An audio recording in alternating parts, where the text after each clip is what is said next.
What's up, Max? What's up? We're here. JQ is supposed to join us at some point.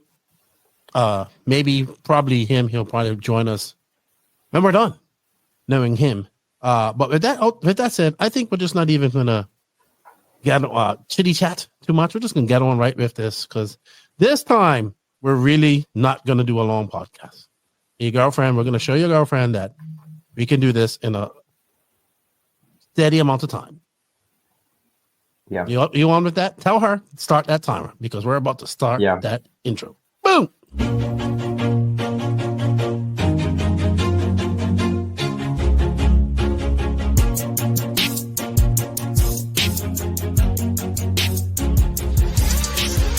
Nitro is the glory, but e-buggy pays the bills. Welcome to the No Name RC podcast. Get ready for some serious bench racing. But be warned, we speak our minds, express our thoughts, and sometimes things can get a little rowdy. Hate, and he just was influenced by the hate coming from the left, the hate coming from the right. And let's get back to more club racing and less of this grabbing racing. It's hard not to be arrogant when you're always right. Yeah. See what I mean? That's exactly why people call you arrogant, Max. You may not agree with everything we say, but it's definitely worth a listen. And our pick, can you stop whatever you're doing? Join your host, Lefty the Great, with co-hosts and guests as they get together to chat RC. Hey, after that race that I watched this morning, I have to talk about it.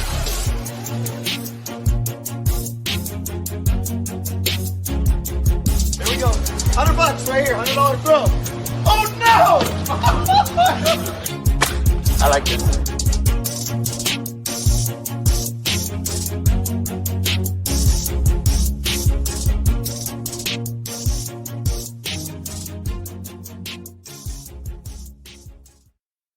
Yes, indeed. Nitro's the glory, but e-buggy pays the bills. What's going on, everybody? Welcome to episode number 280. That's right, 280 of the No Name RC podcast. I'm your host, Keno White, aka Lefty the Great, and to my immediate retro left is Maximus Mortimus, professor of everything, Arrogant Max, and now new nickname that was given to you the other day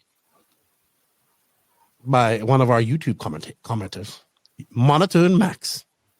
Monotone? You can't say I'm monotone when JQ is on this podcast. That's what I was thinking. I was like, this guy has not heard JQ. You know what I said? Have you ever heard Kimi Räikkönen give an interview or talk? I'd say like for a fucking Finnish version, I'm quite non-monotone. Like even my girlfriend said I'm quite passionate in my talking. But he said I kind of sound like JQ because we was watching one podcast where he was on. So you can when you get into science mode, but when I've talked to like Pekko, Yuna, Ari, maybe not so much, Ari team manager. But all the Finnish guys that I'm talking to are very like, yes, no, maybe. Yeah. Oh, and it's Arto, the team manager is Arto, I think. Arto team manager, that's right. Arto team manager, nice guy, likes beer. All right, Max, welcome back to the podcast. We probably are getting demonetized already because you used the F-bomb right in the first 10 seconds of our podcast. Oh, maybe not. Yeah, you gotta bleep it out. Dude. No, just say it again. Fuck. Fernando Alonso signs with Aston Martin. Just popped into my phone. Didn't he not have a ride all this time? Not for next year. Oh. Alonso's just not giving it up. You know, I want to be like Orlando when I grow up. That's all I got to say. He's awesome. He's badass. All right, everybody. Welcome to new show number 280. Max, we're 20 away from 300. I think we need to do a big 300 celebration. We did hit some milestones over the last 2 weeks. It's good to be back home here in my studio. It's nice and comfortable. I'm super happy to be here. But before we get one, What are we going to do for podcast 420? Well, you're in the forest, so I don't know what you're going to do. Yeah, I think like we have to, we're only like 140 away. We have to already start planning. That's quite a long time away. That's probably 2 years to a year and a half of podcasts away. Well, at this rate, yeah. Last year we was going full speed because we was releasing 2 a week. Yes. Well, travel would do something with that. But still, but this time we did do some travel podcasts, so that was great. Which I'm figuring out how to do easily. But before we do that on everybody, and we really get into the jibber jabber of show 280, I'd like to say thank you to all of the YouTube members for the, all of the NNRC squad around the world. Without you guys, we can't do this. Shout out to all of you guys. Shout out to our YouTube members and our Patreon. You guys will get early release. Have a special treat for the patrons coming up here. And NNRC guys, you will get early release very soon, maybe later today, maybe tomorrow, of the infamous, everybody's been asking it, Ty Tessman podcast. So working on that. Just got to put an intro and outro on that. Also, if you wish to become a patron or YouTube member, links for that in the written description of this podcast. Helps us out. It really helps us out, man. Go join us up on the YouTube. Go join us on the Patreon. If you like what we're doing, you want to support us financially, you can. If you ain't familiar with Patreon or YouTube, it's just, hey, that's what it is. You're a patron. You get early access. We're trying to work on that a little bit better with Patreon and YouTube as well. Also, we'd like to say thank you to these companies. If you wish to support the podcast some more, go to our written description and find the links for these companies. We have affiliate links. We have coupon codes. If you don't have any of that, we do have links, and you can just say, hey, I heard about you on the No Name RC podcast. They are Invisible Speed, Hitec RC, CorsaTec USA, SideWinder Fuel, Mayako, Beach RC, Tekno RC, Clinic RC, Stacked RC, Racecraft USA, the RC Box Club, Call RC, 10% off with code NNRC, Elite RC Production, shout out to them. They are down in Mills Pond this weekend, as well as Florida RC Championships for the third round of Florida RC Championships. Talk more about that in a minute. RC Body Armor, my boy Gene Strout Jr., SJ Racing Builds for all your builds, House of RC, RCGP, David Ronnefalk. Oh, hold on. He's not a sponsor. He's a driver. Our drivers, David Ronnefalk, Robert Matty, Alexander Hackberg, Matty G, Pecco, Ivanen, Yuna Hotnen, Mason Fuller, and I think the Killicks are now going to be NNRC drivers. I gave them some shirts. I got to fix something. It's not Ivanen. It's Ivanen. Okay? Ivanen. Okay? Ivonen. Yeah. It's just Ivanen in Finnish is like a small brain, you know? Well, I'll just call them Pecco. Okay. It's okay. But shout out to those drivers. We greatly appreciate you guys' support. One of our drivers saw some victory at the PNB. That's what this podcast is all about this weekend. Psycho Nitro Blast and some other stuff. JQ is supposed to grace us with his presence at some point within this. Who knows? It'll probably be at the end of this podcast. He might be out there making some videos. We'll see what happens. All right, Max. Quick. I would like to say some shout outs to some people. Happy birthday, Reggie Tung, long time RC racer, former NFL player. Happy birthday to you. Just as I say that, look who pops up. JQ. Shout out to, he just showed up. Shout out to my good friend, happy Yo Joe birthday to Marquise Butler. He is a fellow G.I. Joe fan. Shout out to Aiden Cotu down there in Florida, Steve Pates, Everett Davenport. And I know there's a bunch of birthdays that I did miss. I do apologize for that. We're kind of on the behind the 8 ball here. A big shout out to my friend John Kurz for the special donations for the upcoming waffles that we're doing. We got some cool things coming up, some cool engines coming up for the Elite RC waffles that we're going to be doing here very shortly. And I want to say a big shout out to I met him at PNB last year. He's a very nice young man. He hangs out with Jerry Kleinbach, who I haven't met yet, but we talk quite often. He's mentoring this young man. Larry Wright IV, aka LW4, or as I'm calling him now, the Mullet Prince. He won, I believe, Sportsman Nitro Buggy last year at PNB. Moved up to intermediate this past year. And PNB is probably his biggest race that he does in Nitro. He's from up there, trackside up in Wisconsin, Scotty's Oil Track. Shout out to those guys. He finished, made the A final intermediate. I think he finished 13th or 14th. I was talking to him. And a very nice young man. Got to hang out with Little Bump. I think he was giving Little Bump some mullet advice. So I wouldn't be surprised if we see Little Bump with a fashionable mullet at some point. You can pull it up. Have you seen some of those Japanese pop stars or K-pop stars? They are rocking those mullets. I bet Little Bump would look fucking stylish on that one. I had to, speaking of K-pop, I had to Google that to see what it was today. K-pop. You don't know what K-pop is? I had no idea what K-pop was. Do you know what J-pop is? No. That's the same, but Japanese. Max, I didn't even know what Rudos was last time he was on her. That's about how much I pay attention to what's good. If it ain't RC, I'm not paying attention. But I have seen 1980s kung fu flicks and stuff like that, and all the Asian guys had mullets. Jackie Chan never had a mullet. He was like my favorite. I absolutely loved his movies as a kid. Bruce Lee was my favorite. I wasn't alive then, but Jackie Chan was a big thing when I was growing up. Yeah, Jackie Chan's awesome. Jackie Chan's more of a acrobat comedian, and Bruce Lee was like badass. Yeah, he was like a kung fu motherfucker. Yes, he was. All right. You know what? We are gonna just, we gotta pay some bills, and one of the guys that pays our bills in the background right there is JQ, and his invisible speed thing is going on. He did a webinar yesterday. I tuned in with Ryan Lutz. Maybe we'll bring JQ in to talk about that real quick. I did tune in for a little bit, but this next part of the podcast is brought to you by Invisible Speed. We have affiliate links in the written description of this podcast. You can check them out, and helps the podcast out. Stop scrolling. You want to be Lewis Hamilton? Learn something new with Invisible Speed. You can't do everything at 100% maximum speed. You have to be smooth.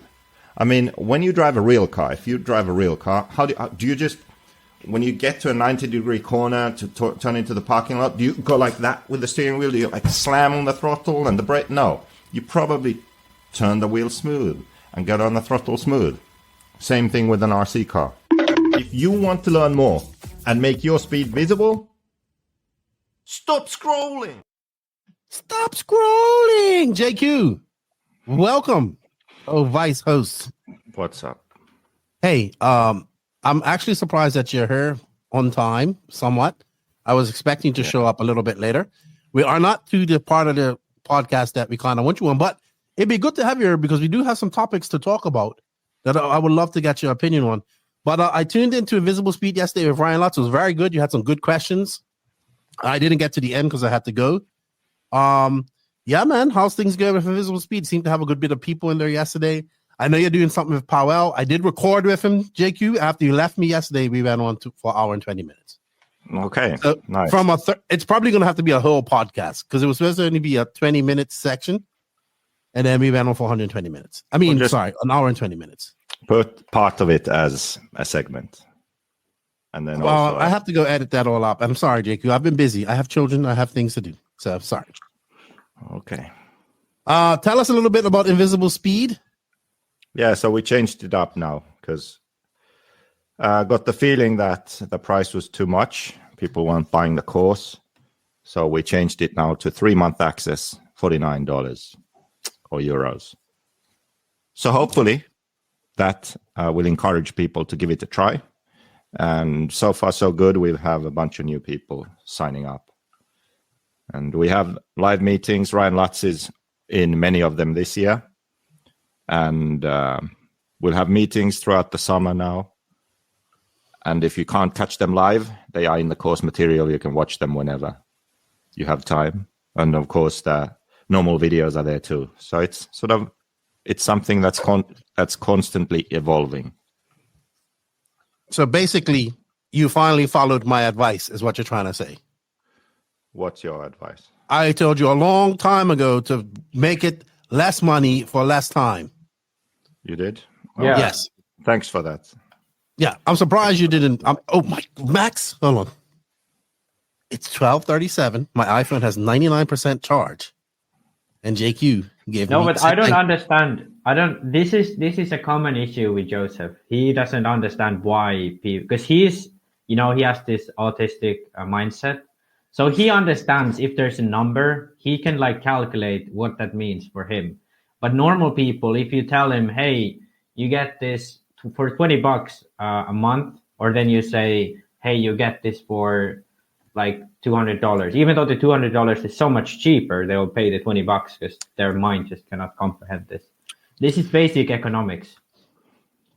But Joseph's mind, it's not the same. So this, you know what?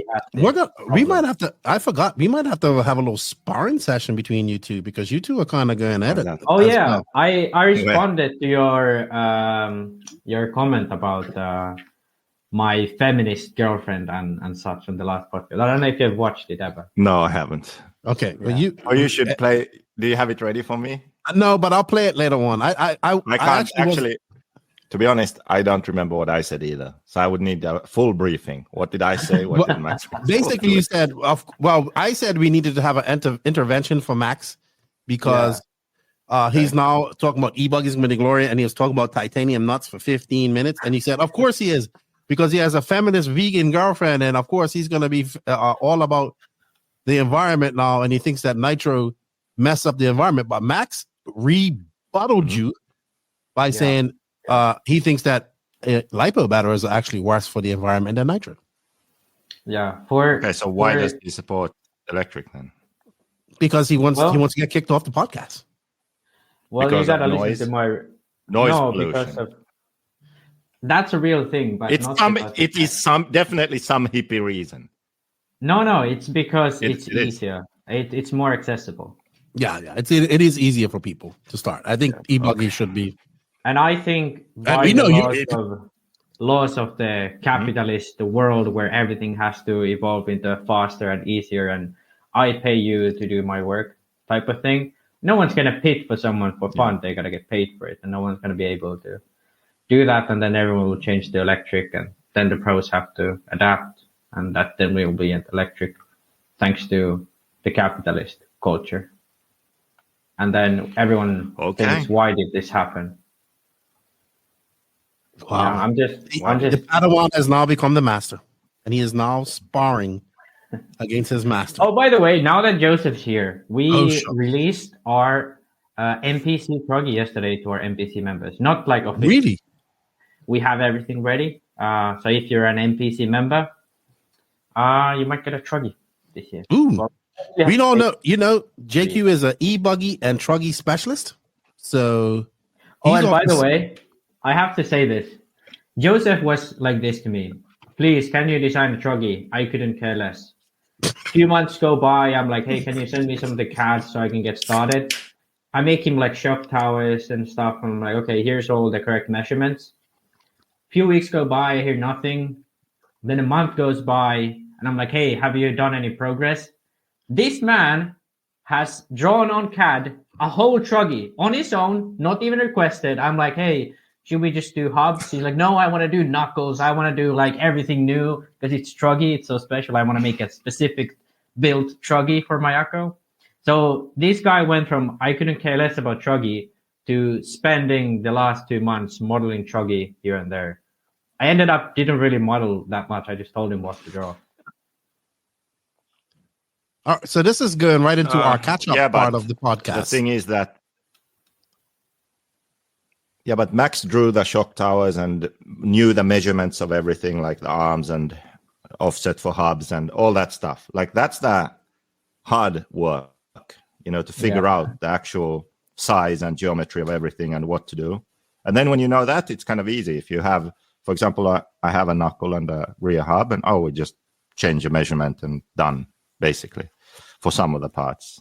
So, and then I did draw different shock towers. You were sad about that, Max. I'm sorry. But needed to make them on a brand, So I thought mine was more on brand for the front one. The rear one with yours was better. You think? Yeah, I think the front one. But maybe. Either way, they look nice. If you join we have a Truggy. You can see all that. Yeah. Well, so JQ, why aren't you running Truggy at Silver State? Well, it your best class. Exist in reality yet. Yeah. There's plenty of Truggies you can use. I mean, he has everything to build a Mayako one too. Yes, Degani offered his Tekno Truggy also, but I said no. I don't want to run Truggy. All right.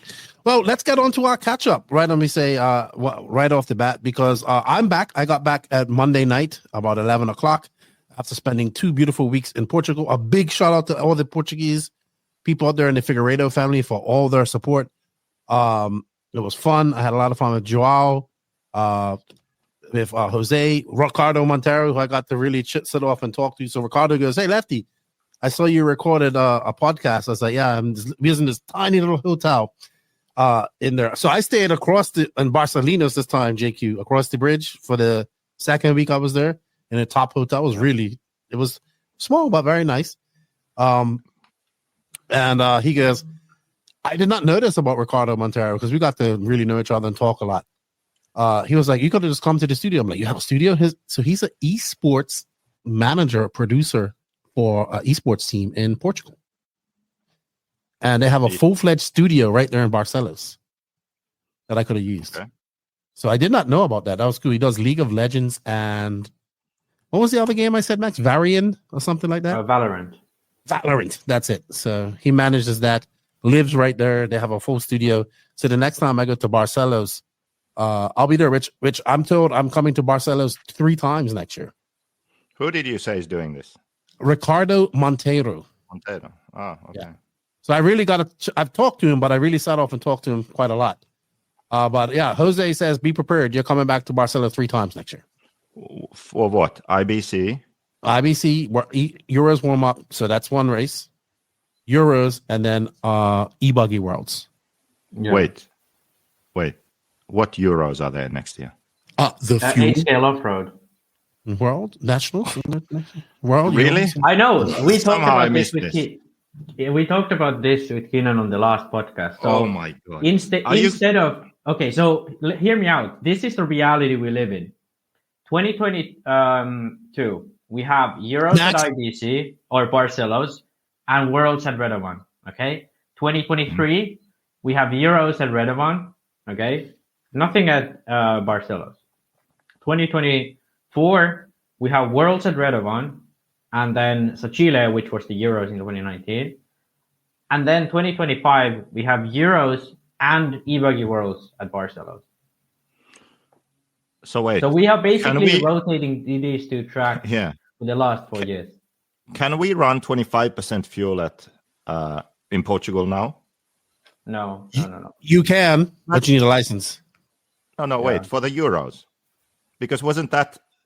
Oh, that's an Ifmar rule. That was for the Worlds. They were yeah. Like, so hold on. We're going to talk about that. We're getting ahead of ourselves. That is one of our topics that we are going to talk about.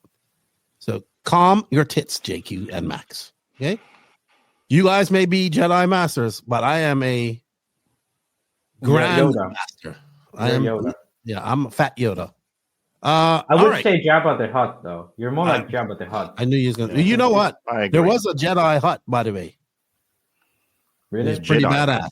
Jabba the Hutt. No, there was a Hutt that was actually a Jedi, and he was pretty badass. Is Robert's kid now Baby Yoda?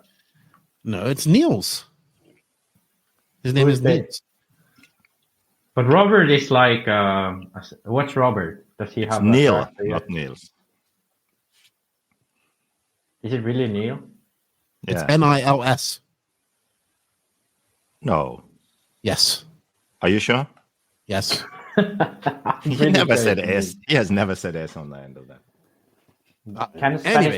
Anyway, you know, being as you heard, JQ, we do have a little bit. Okay, so JQ's going to Silver State. We know that he's going to meet up with Dagani. Dagani finally got him to go there. I'm trying to get Max to come with me to the Worlds in September to do NNRC content. He needs to get the okay from his boss. We'll talk more about that in the future, but we're going to do some NNRC content, maybe a collaboration with Elite RC, trying to get Danny out there as well. But in other news, you know, I want to give a little shout out to the No Name RC podcast. As you guys know, one of my goals was to reach 10,000 Instagram followers on Instagram, and I reached that goal actually last week. I might have talked about it, but since then it's gone up to 15,000. And it was from this one viral video. Jake is going to hate it. Well, semi-viral video of Joao Figueiredo going around the track in the rain, muddy, slippery rain track at IBC with e-buggy. And so congratulations. Thank you. We got to 15,000 followers on Instagram. We also crossed another threshold on YouTube, and that was 5,000 subscribers on YouTube. So thank you everybody that went out there and subscribed. We passed that last week. Next up, 10,000. Hopefully we can get there. It's a grind. The YouTube thing was a grind, especially with these long podcasts. And already we are off to a bad start of trying to keep this short. Also, a big shout out to my buddy Tony Frith. He sent this message. He is actually from the RC Race Media team in Australia, and they did a charity RC race called the Herbie Derby event down there in Australia. And basically, it's a special fundraising event to benefit the variety of children's charity. It's the children's charity. The event was organized by a lady named Paula, who runs a full-size Herbie, number 53. If you're not familiar with Herbie, It's the love bug from the 1960s, 70s movies. I'm sure you've heard of Herbie, right, JQ? Yes. Have you heard of Herbie? They're Pippi Longstocking. Am I Pippi Longstocking? You are Pippi Longstocking. It's funny because, the name is different for us. It's Pippi Longstocking. All right, but have you heard of Herbie, Pippi? I don't know, because the name is different in Finnish. But I've seen the movie about. Okay, it's various movies. Various movies. Yeah, I know that one. Various movies. But the name is different in Finnish. I can't now remember what it is. But okay, it's a different name. So this is her 10th year of being involved in the Variety Charity Bash, and they offer a number of different. It's quite famous in Australia. And they offer a number of different events like Postie Bike Dash. It says to get accepted into a variety motoring event, you need to raise a certain amount for the variety charity. Typically, fundraising events are golf days, trivia nights, but Paula came up with the idea for RC racing. I think it was to let the sponsors and participants be kids again, and what a better way to do this than an RC car. Last year, Paula approached the Pine Hills Dirt Nitro PDNR, which I believe is Zach's track as well. I could be wrong. Isn't this the one that's going to hold the world? No, it might be, which is my home club with the idea to use an RC car race as her charity fundraiser event. She came up on a Tuesday night, the PDNR race every Tuesday night on a temporary car park track, and she loved what they saw. So this was a car park track. We also loved the idea of the Herbie Derby RC race and jumped at the opportunity. The PNRD helped facilitate everything for the RC event. They took our track to the venue. So this is on road. It sounds like it set up a little track, timing, etc., provided mechanics and helped get all the cars on track, provided marshals and driver coaches, had a mini workshop to charge batteries and carrying out running repairs. Paula sourced the trucks, which were little 1/16 scale RTR trucks. They were perfect for a bunch of newbies to race on. Paula was hoping to see 10 trucks, and she ended up selling 35. The sponsor supported the Herbie Derby by pre-purchasing an RC car. Then they turned up on the day and presented with their RC car, which Paula had painted to match the company or business. The format we adopted was simple. We had 90 minutes of open practice, and sponsors and participants arrived and went out and got some practice. They did 3 separate 10-minute finals, which were using RC qualifying format, so the driver who did the most laps would be the winner. But Paula used her discretion to tweak the final results. After the RC race, there was a presentation and dinner with entertainment and etc. The Herbie Derby RC race raised over 20,000 Australian dollars for variety, and then raised another 10K on the night of the auction. It was hugely entertaining afternoon. Everyone I spoke to said it was the first time they had ever driven an RC car. The sponsors got to keep their car after the event, so we were hoping to see some at the PDNR in the near future. So good job. Congratulations to those guys. It's always good to see RC raising money for charities, but also getting new people into RC. So good job, Tony Firth and those guys. They will be headed out to the Philippine Masters next week. All right, guys, time to get onto some high-tech news. And this week's news is brought to you, obviously, by Hitec.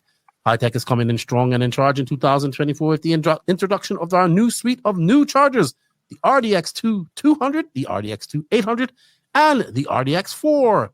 Depending on your charging needs, Hitec has you plugged in with the power, multiple port flexibility, and the ultimate reliability you require. You can find links to where to buy your Hitec stuff in the written description below. Thank you, Hitec, for all your support. All right, Max. So up first in our news, Oh, we forgot our topics, by the way. Keenan's lawyers are sweating me 24/7 and Psycho Nitro Blast. I forgot to say that. I skipped all past that. I mean, I think it's quite obvious we're going to talk about the all right, so let's talk about this. I'm glad you heard, JQ, because now we can get into some of the nitty-gritty of this podcast. So last week, let me put this here so you can see it a little bigger. Last week, we talked about the insolvency with HB. We looked at some of the website stuff that we had, all public knowledge. And then suddenly, less than a week later, all HB people got this email. So I guess do you want me to read it or do you want to read it, Max? Or I can read it. I can read. It's okay. So The headline is important updates and clarifications regarding HB Racing and Team Orion Europe SA, which is the two companies we was talking about last time on the podcast. And it starts out with the greetings. I'm going to skip that, but this is the meat of the message. So over the last quarter, several significant developments have occurred. Firstly, it is important to announce that Team Orion Europe SA has officially taken over the business operations of Neidhart SA. So this is in result of Neidhart SA being liquidated. And then they continue with this strategic move is aimed at enhancing our service delivery and operational efficiency. Additionally, stop. Okay, let's translate that sentence. Yeah, I was going to do it after, but I think it's good to just stop me. Hold on. Time out. Before we do any translation. What? Disclaimer. What? The views and words about to come out of everybody's mouth here do not represent the NNRC, and we do not want to cease and desist. My lawyers have advised me to be very careful as we tiptoe around this topic. Okay, this is my opinion. Okay, this is based on nothing, just I pulled it out of the air. So that translation for this sentence is that because we owed a lot of money and we were bankrupt, then we switched over to now another company that doesn't owe any money. So this way we can still continue with our business, selling RC cars and that stuff. Like this allegedly just a theory, my opinion, but whatever. Yeah, so basically, they have relocated to a new facility that better suits their growing needs and ambitions in the industry. Okay, stop. Let's translate again. Hey, stop moving us. You're covering the text. Lefty, move us away so I can see the text. Oh, okay. I'm sorry. Okay, stop it. Okay. No, stop. So additionally, we have relocated to a new facility that better suits our growing needs and ambitions in the industry. I would I think a better and more accurate way to describe this is that we have moved because we couldn't afford or had to sell or something similar to this. We have moved to a more affordable place to continue our business. Yeah, in some languages, that's I think actually in some languages growth can be becoming bigger, and it can also be negative growth. So I think they have kind of used growth very freely here to reference that they have moved to a smaller place. I mean, we don't know where they moved, but in theory, they could have moved to an old barn in a field because it's new to them and growth can going in either direction. I'm not saying they did that, but I'm just saying we would need some more information to be really able to determine what happened here. But I am quite, I am, let's say, I have a hunch that when your company goes bankrupt and you move, it's out of necessity. That it's just a theory I have. And probably you move to a place which is more affordable than your previous place. Anyway, interesting choice of words there. Yeah, I think it's funny because it's so obvious. They effectively liquidated all of the assets of Neidhart SA, sold them to Team Orion with most likely below market price or nothing, and then for a euro. And then the debt will be paid by Swiss banks. Luckily for the Swiss people, they are not very. They don't have. I just want to say that we talked about this, and you was 100% right about this last week, Max. But continue because there's some not funny stuff in her too. We don't want to joke about the health. I think. Yeah, I don't want to. I don't want to. Max said about. Don't say anything dumb. We know for a fact that HB owed their drivers money travel and salaries and this kind of stuff. Are they getting that, or will they ever get that? So I did hear that Cole got paid like in a lump sum near the end of the year. Yeah, but he had also an official employee contract. This is my assumption, because everyone else was owed travel money. Hold on, I heard something about that too. So continue. Because it's very different. Because if you don't pay your employee, then that's very different legally than don't paying some travel money. You know.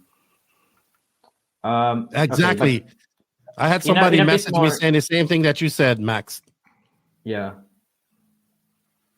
All right. So the not so good part here is about Mr. Felipe Neidhart. Is that I heard that he had a heart attack. Yeah. So he writes here that, however, it's with a heavy heart that I must also share a personal health challenge. I experienced a heart attack, which unavoidably caused delays in our supply chains and and organizational operations.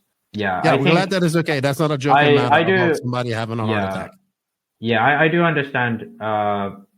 Having all this going at once kind of makes this much more difficult for them. But yeah, I think this part, the first part we read, there was some maybe colorful words, words, lawyer jargon.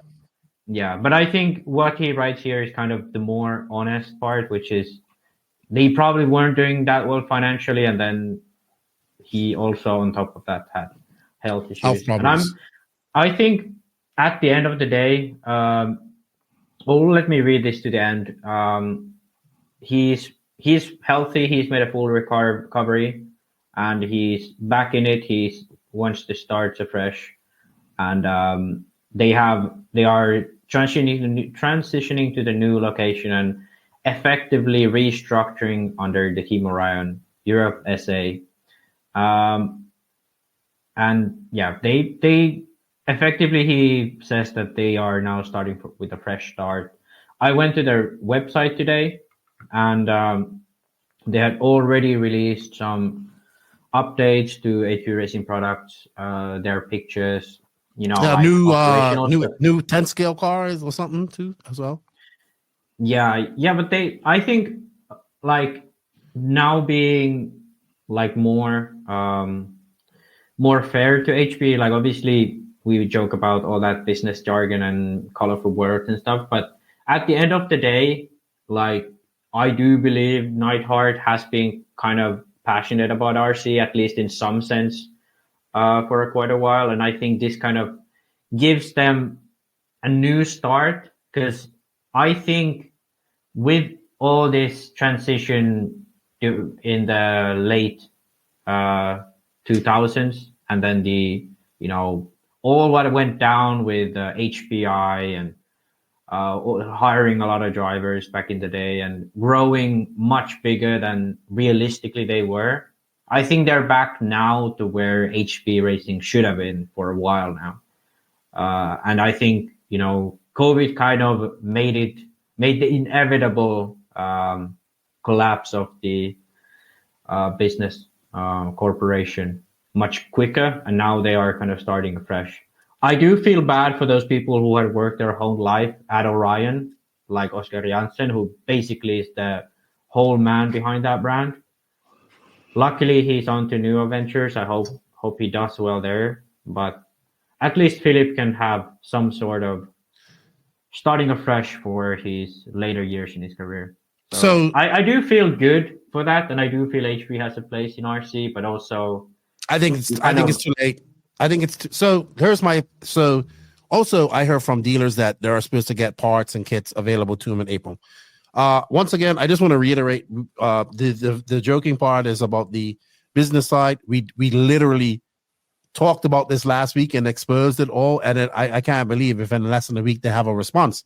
So once again, the podcast done something good again. I don't know if you had anything to do with it. I'm sure they would have done something anyway. Yeah, but it's quite a coincidence that less than a week. So there's two coincidences in this situation. One was a dealer who got a notice from the Swiss courts or Swiss debt collection that he owed $4,000. He was not able to get in contact with anybody at HB. Yeah, but hey, Let us have our shine. Let us have our shine. When a company is in whatever those insolvency proceedings or whatever, yes, I understand. Of course, they check the books and they see, oh, this customer hasn't paid this, and if so it's nothing like guess what? nefarious. The person had paid. The person had paid. Yeah, okay. So there was a mistake in the fucking information. It's very simple. Can I finish and you shut the fuck up for a second? Yeah, but the way you approached it was like, oh, HP is suing this guy and whatever, and you sent me the info, and I was like, this is nothing. Go to bed. No, but guess what? We posted it up on the Patreon, and finally, that dealer was able to get his emails answered. I'm on this kind of on the side of Keenan, but he always approaches these things like, Alex Jones, like. In reality, Alex Jones talked about the frogs being gay. Okay, in reality, in America, they use this type of mineral or what you call it, like fertilizer. That's called atrazine. This atrazine fucks with the reproductive system of frogs. The frogs effectively lose their gender. Okay. And in Europe, this fertilizer, atrazine, is banned, okay? Alex Jones put this all together and said they're turning the freaking frogs gay, okay? So I think this is between, like, I'm telling the reality, okay? HB is in insolvency, this is what's happening, and Keenan's like, oh no, this is happening, and I exposed it, that type of shit. So I think, but in reality, Alex Jones wasn't that wrong. The frogs effectively were turning gay because they didn't separate females from males because their reproductive system was fucked. But that's not really what a great way to compare this. But let's get serious. Let's talk about what do we think the future of HB is going to be. Go ahead, Max. You said it. You everything that you said is come to fruition so far. Yeah, that's what it is being, so good, the professor of everything, and what else titles I have. It's kind of humility is not in your book. Must learn that from JQ. No, you're kind of off camera too. Come in the center. Yeah, I need to come. Yeah, okay. I do think they are having a fresh start. I don't think HB has been profitable in a long, long time, but Team Orion has been profitable for a long time, I'd say. So. And that's 100% thanks to their very large RTR battery business. Which you said last week as well. I said last week. And I think this is why they transferred it to Orion, because that's probably the only profitable company from their corporation. So I do think HB will do some, corporate restructuring, which is effectively cutting everything that's at a loss and hoping that the whole thing doesn't collapse, and then see if there's room to grow. Luckily for them, their car is good. I think the biggest thing is who is their designer, like who makes the decisions of the cars. Because clearly, if Cole Ogden, almost everyone from the team except Mason Fuller says that the new car is bad, and they still keep with the new car. I don't think Mason Fuller had the new. Remember, he said never had the old car. Yeah, that's the thing. Mason Fuller was the only one who never ran the old car. Also, he's the guy who said he doesn't really care how his car runs. He just drives it. And everyone else in the team last year said that they like the old car better. Everyone in Europe keeps contacting me like, oh, I have the new HB. It sucks. I went to the old one. So I think if their designer or whichever team just stubbornly keeps with this new platform and doesn't, because let's be honest, they put some new gearboxes on that thing, remold a few plastic parts, and keep the geometry from the previous model, the D819 RS. They're good. Their car is better than TLR, better than probably Sparko and these cars that are really competing with them. It's just still a very popular car in lots of areas around the world. And they are like a multiple-time world champion. They have the brand. They have everything to do good, and they don't necessarily need to hire like a good designer. They could just go back to their old stuff that worked. So it's it depends who is on board with the deciding. I don't know if Torrance is involved. I have to say Torrance, like, probably a big influential designer in the past, but living in Philippines, not really driving that much. He's in America now, apparently. He's back in America? Okay. Yeah. But I do think since Tessmann's left, HB's development has kind of stopped, you know? He actually talks about his part in HB's development in the soon-to-be-released Patreon Ty Tessmann interview. All right, Joseph. Oh, Tessmann. Okay, yeah. Joseph. Yeah, but I think they don't really. I'm gonna have to watermelon seed you. Yeah. I'm gonna have to watermelon seed you because you're going on, and we were gonna be 3 hours here if we keep it in this. Yeah. JQ, your thoughts on what happens with HB now? Don't know, don't care, don't give a damn.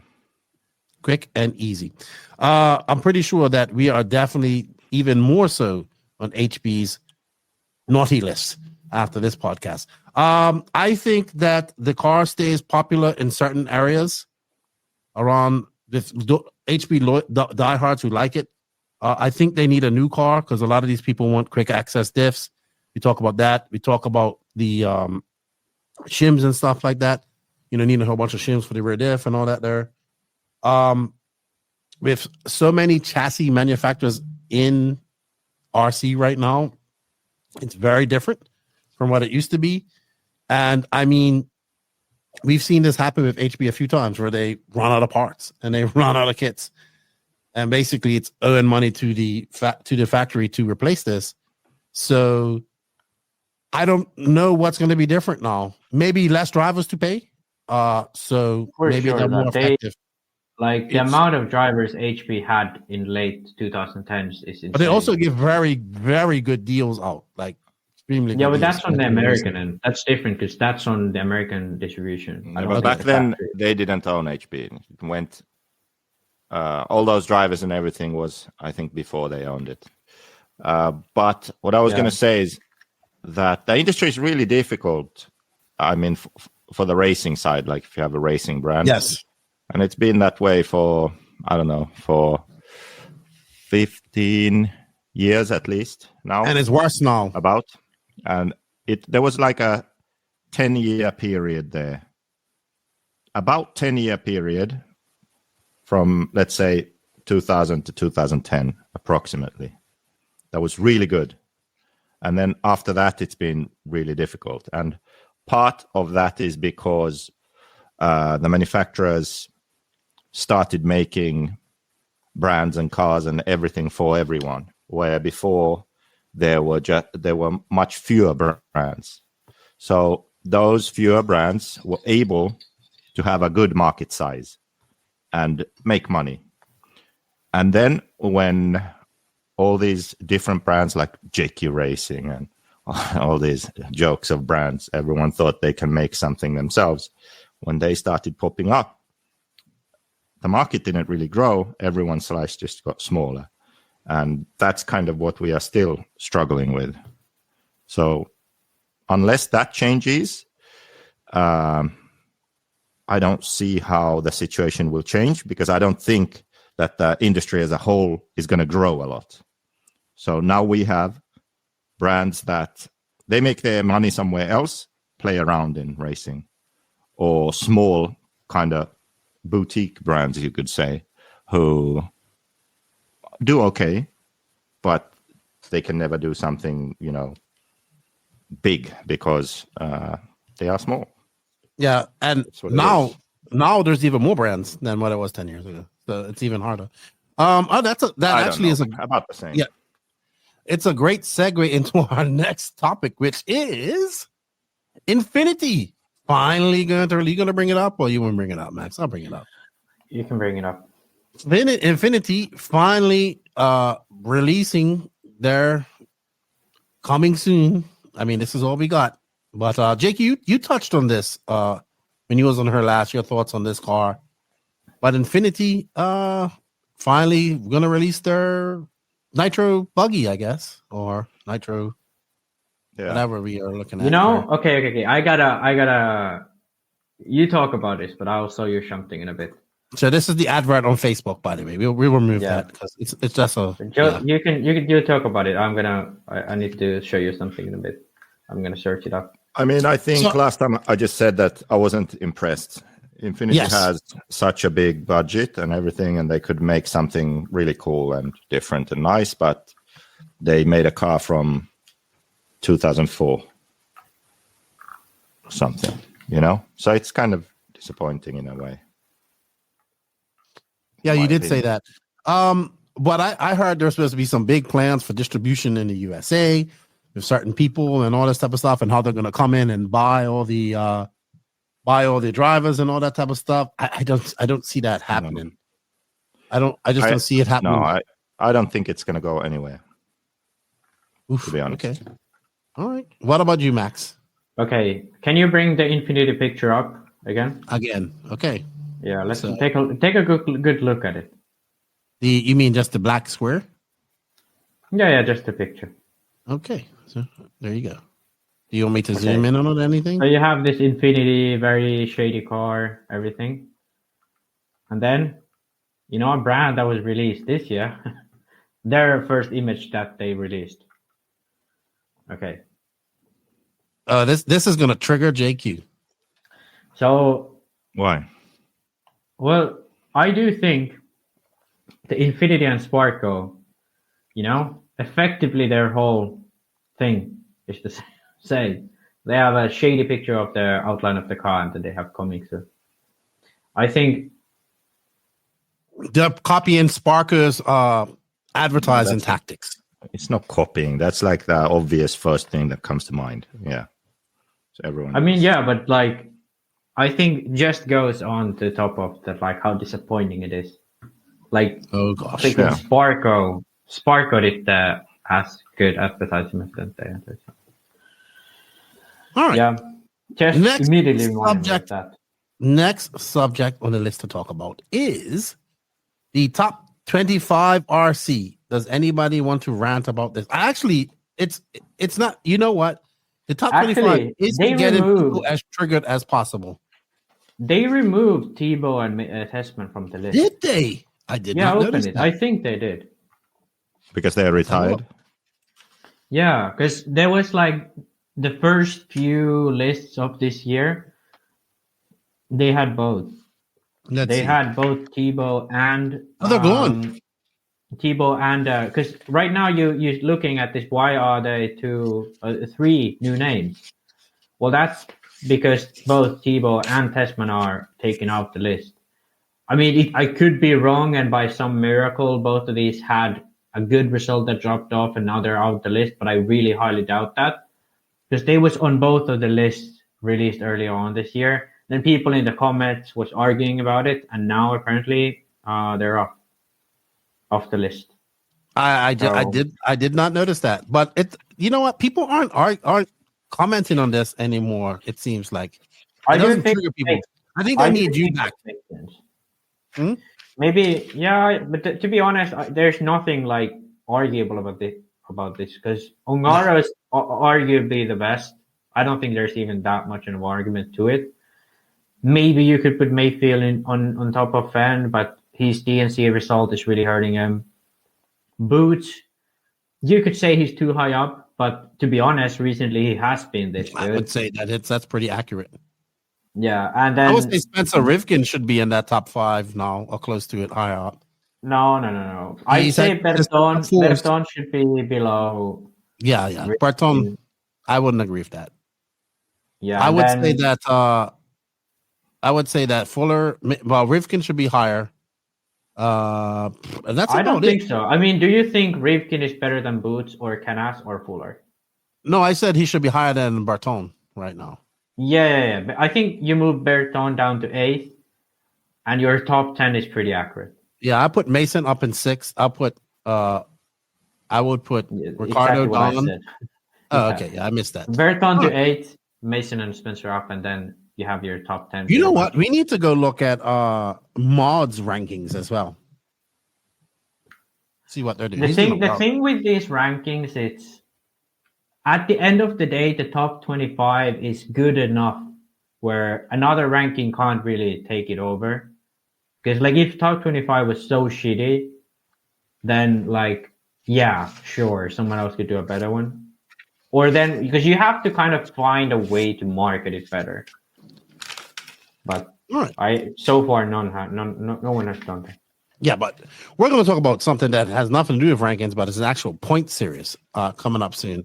First, I did see Carlos at the E-Buggy World Cup. He came up and pretty much told me everything that Max hasn't seen this video, by the way. We're going to mute JQ because he's too loud, as usual. And we're going to put on this video. We're not going to watch it all, but we're going to just find out his comments on the Worlds. And we'll go from there. Joining us. There's been a lot of talk online. Yep, hold on. Let me bump up. We're not watching the whole thing, though. Cancelled in Brazil. Can you tell us about that? Yeah, I can. Just about 15 days ago, I received a phone call from Brazil, from Ifmar, about to have a meeting with the organizer from Sao Paulo. They have already contacted me in order to be the speaker of the event in Portuguese, English, and Spanish. And then I thought it was for that, the meeting. And then suddenly the meeting was that the organizer has decided to withdraw his candidacy to retire because there's a lack of permits from the town council to the use of the complete park where the premises are. They have a premises valid for 100 people, but not valid for 180 plus all mechanics, everything like that. So he asked permission to use more land, and the permit never have arrived. And it has gone more than 1 year, no positive answer. So at 6 months mark, he said, I cannot go farther with this. And then 1 month to the event saying, no, you don't have the permit. That would have been even worse. So at 6 month mark, he said, sorry, I have to stop. I cannot go farther. Then Ifmar opted to present as alternative venue South Buenos Aires, and that was not of the like of the several Ifmar blocks, so it was not chosen, and so that it came backwards as per the rules to EFRA. Lots of people want to understand why the event's going back to Redovan. Can you explain the decision process? Okay, the decision process we did in EFRA has been exactly. Okay, we did receive 5 candidacies.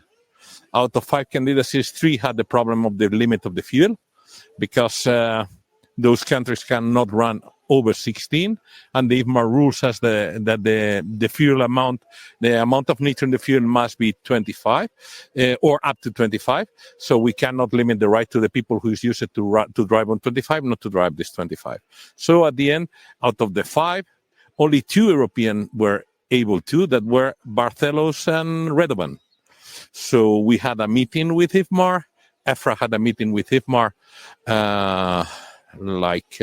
1 week after the announcement from Brazil, and we put forward to Ifmar the 2 names. It says we have a perfect candidacy, both of them, and it was Sunday to say Barcelos has already the 1.8 electric buggy for the next year. So Barcelos not. And then it was only Redovan. For me, it's actually those are the 2 top facilities ready for anything at top level for 180 drivers without any doubt, with a good organizing team, with a good knowledge of everything like that. And the rest have the inconvenience of the fuel, which is a big inconvenience. The e-buggy will. Alrighty then. Alrighty. So Max, you haven't seen that. So he goes on to talk about they asked about the e-buggy World Championships, which we'll talk about later. Yeah, okay. So, I have to say this. I do not understand how nobody thought that, hey, what if we rotated these around? Like, what if they just switched? Redovan did the e-buggy and Barcelos did the nitro. This is what we talked about last week. Like that would have been such like. And I thought initially when you told me about this fuel thing before I had watched the video, I thought that the reason they didn't go to Barcelos was that. But the issue was that they was going to have a race next year there, which to me is ridiculous that was the reason. Because you could have just... I'm 100% confident both would have agreed to switch. JQ, your thoughts on that? JQ? Yeah, I I think it's just incredible that there's only 3 tracks in Europe. Redovan, IBC track, and Ring. There's so many tracks. It's just, I don't understand why it is so hard to find more organizers. So EFRA and Ifmar need to look at that and solve that. Yes, those tracks are good, but it's like every year going back to the same ones. It's, you know. What do you think about the fuel issue? Because I mean, that is a point with the rest of the world not running 16%. I think the issue is because Ifmar rules state that 25 is the upper limit. So you would have to make a rule change for the Ifmar rules for the worlds to go to the place. Like, I don't think it's an issue long term. But yeah, because you saw people freaking out about that. It's never going to be another worlds anywhere else. Yeah, I do agree with at this timeline, it's an issue. But for, let's say, 2030, when it's again in Europe, I do think that there's no issue in running 12% fuel. Like, I think it's fine, you know. But yeah, for now, I do agree with them because they would have had to change the rules if the Ifmar rule states that the fuel is up to 25. So I actually got a message from the president of Ifmar, and he said that when they had hold on, let me bring it up. He said when they had the meeting, he saw the video, and his words were this. He said, hold on, bringing it up. I just watching the video. EFRA never had a meeting with Ifmar to propose 2 venues. They simply told us which one they would choose and didn't even know they considered other options. I think that's exactly where the issue lies in, because because I do think in situations like this, other blocks should be allowed to give their opinion on this. In some sense, EFRA has the authority to choose their own suggestion, but I do think in situations like this, where the suggested option for a venue is the previous venue, I do think the other option should be allowed to be reassessed by the whole Ifmar board. Because in this sense, I do think Barcelos would have been the much superior option based solely on the fact that in 2022, the Worlds was at Redovan. And I do think switching the e-buggy Worlds to Redovan would have been the perfect, because then it would offer both of these organizers more time to prepare. Yeah, absolutely. But it is going to Redovan. Carlos kind of, I was sitting off with James, who actually recorded this from RC Racing TV. We were sitting off having lunch at the e-buggy World Cup, and Carlos came sat next to us, and he said, well, being as you guys are media, I'm going to tell you what happened. And he pretty much said the same thing to me. So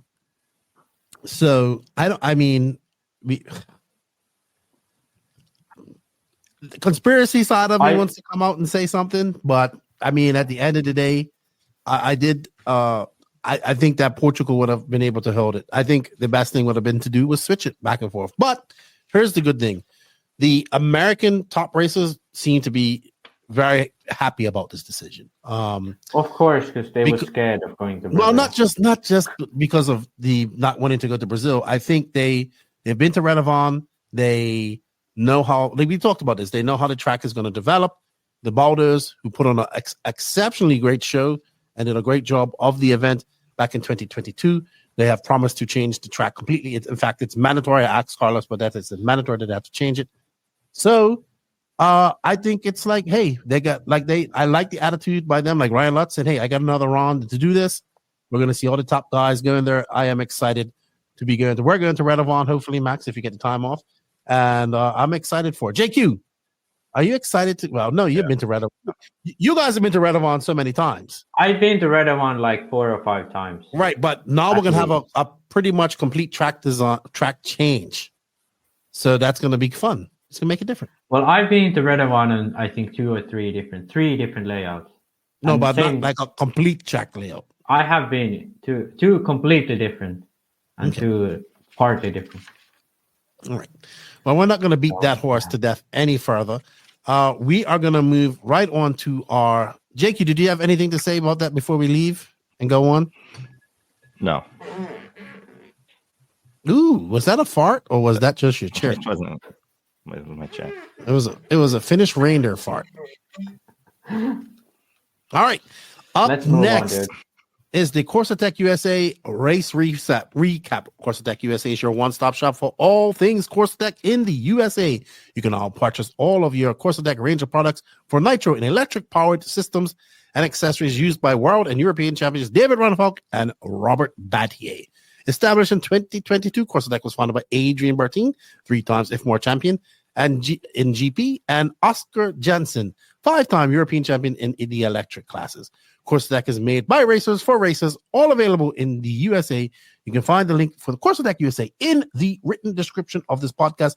Let them know you heard about it on the No Name RC podcast. All right, so this past weekend, I obviously, as you guys know, I was in Portugal for 2 weeks. I went to the IBC. Unfortunately, it got rained out, and wasn't able to participate in it. But I was also there to stay for the first ever e-buggy World Cup. So this was held at the ACDB OS Barrios facility in Maquinas, Guarda, Portugal. Euros. Host of the 2010 Euros. The man in the middle was actually there, JQ. I was looking at some pictures. Obviously I had the sticker of where Neo Buggy was. We saw a picture of Matt hanging out the window with way much more black hair than he has now. JQ, what do you remember about the 2010 Euros? I remember he broke an arm in some. Was you there, Max? Final. No, I wasn't. I was a kid then. Yeah, he was in the quarterfinal running the GQ prototype at the time. And then there was this huge 8-pack in the front, and then he broke his arm there. Maybe he didn't break it there, but I just remember someone carrying their car. Double in the back. I was watching it on RC Racing TV. I was 9 years old. Yeah, that was the first time I raced my own car, I think. Oh, really? So it's kind of a special place. Like a bigger race. Special. Yeah, but the track was all different. It was all loamy and got super rough, and it was so different. Yeah. So did he? Yeah, so this that was track the last of his Euros. So this is coverage brought to be RC Racing TV. I was there to do the commentary. I thought they did this is a beautiful facility. Very nice facility. There you have pitting outside of that big black building. You have pits along the side. You have a clubhouse that has beer on tap and food. And then, of course, you have the driver stand along with this big area for pits. So there's another good shot of the facility. This actual club has been around since 1953. They were celebrating their 71st anniversary this weekend. It's been like a football club, all that stuff. It's not been an RC club for all that long. It's very nice. It's awesome facility. They're tucked away in the beautiful mountains of Guarda. So I was talking to some of the guys. They said 2 weeks prior to this was all covered in white snow. I was like, really? So we made the trek there. Unfortunately, very low turnout. Only 8 e-buggy drivers showed up. JC3 won this hands down. Joao was trying to catch him up, but just was not able to do that against him. And yeah, so we're gonna just watch a couple of laps here with Joao with JC3. He was just kind of out there, I guess, testing and having fun. David Todd, another young Spanish driver, did very well. I think he came second overall. We had one driver, Harold Sandoval, who made the trip over from Israel. Young man, him and his father. I got to sit off and talk with them. They come to Europe quite often to race. They are talking about coming to America to race. So, and then the Portuguese. Was there any Palestinian drivers? No, there was no Palestinian drivers, Max. Yeah, I wonder why. So after this, they also on the Sunday they had a race where a lot of the Nitro guys came up and did some race, 10 or so Nitro races. So on the actual day, on this finals day, later on, dude, it was packed with people. So later on this day, people came from all over to all around the area. All that was full. Over to the side was full with just people, old people, young people watching the Nitro cars go. So here we see the track. I thought the track was good. It was very fast. It was loose. We saw a lot of four-wheel drifting.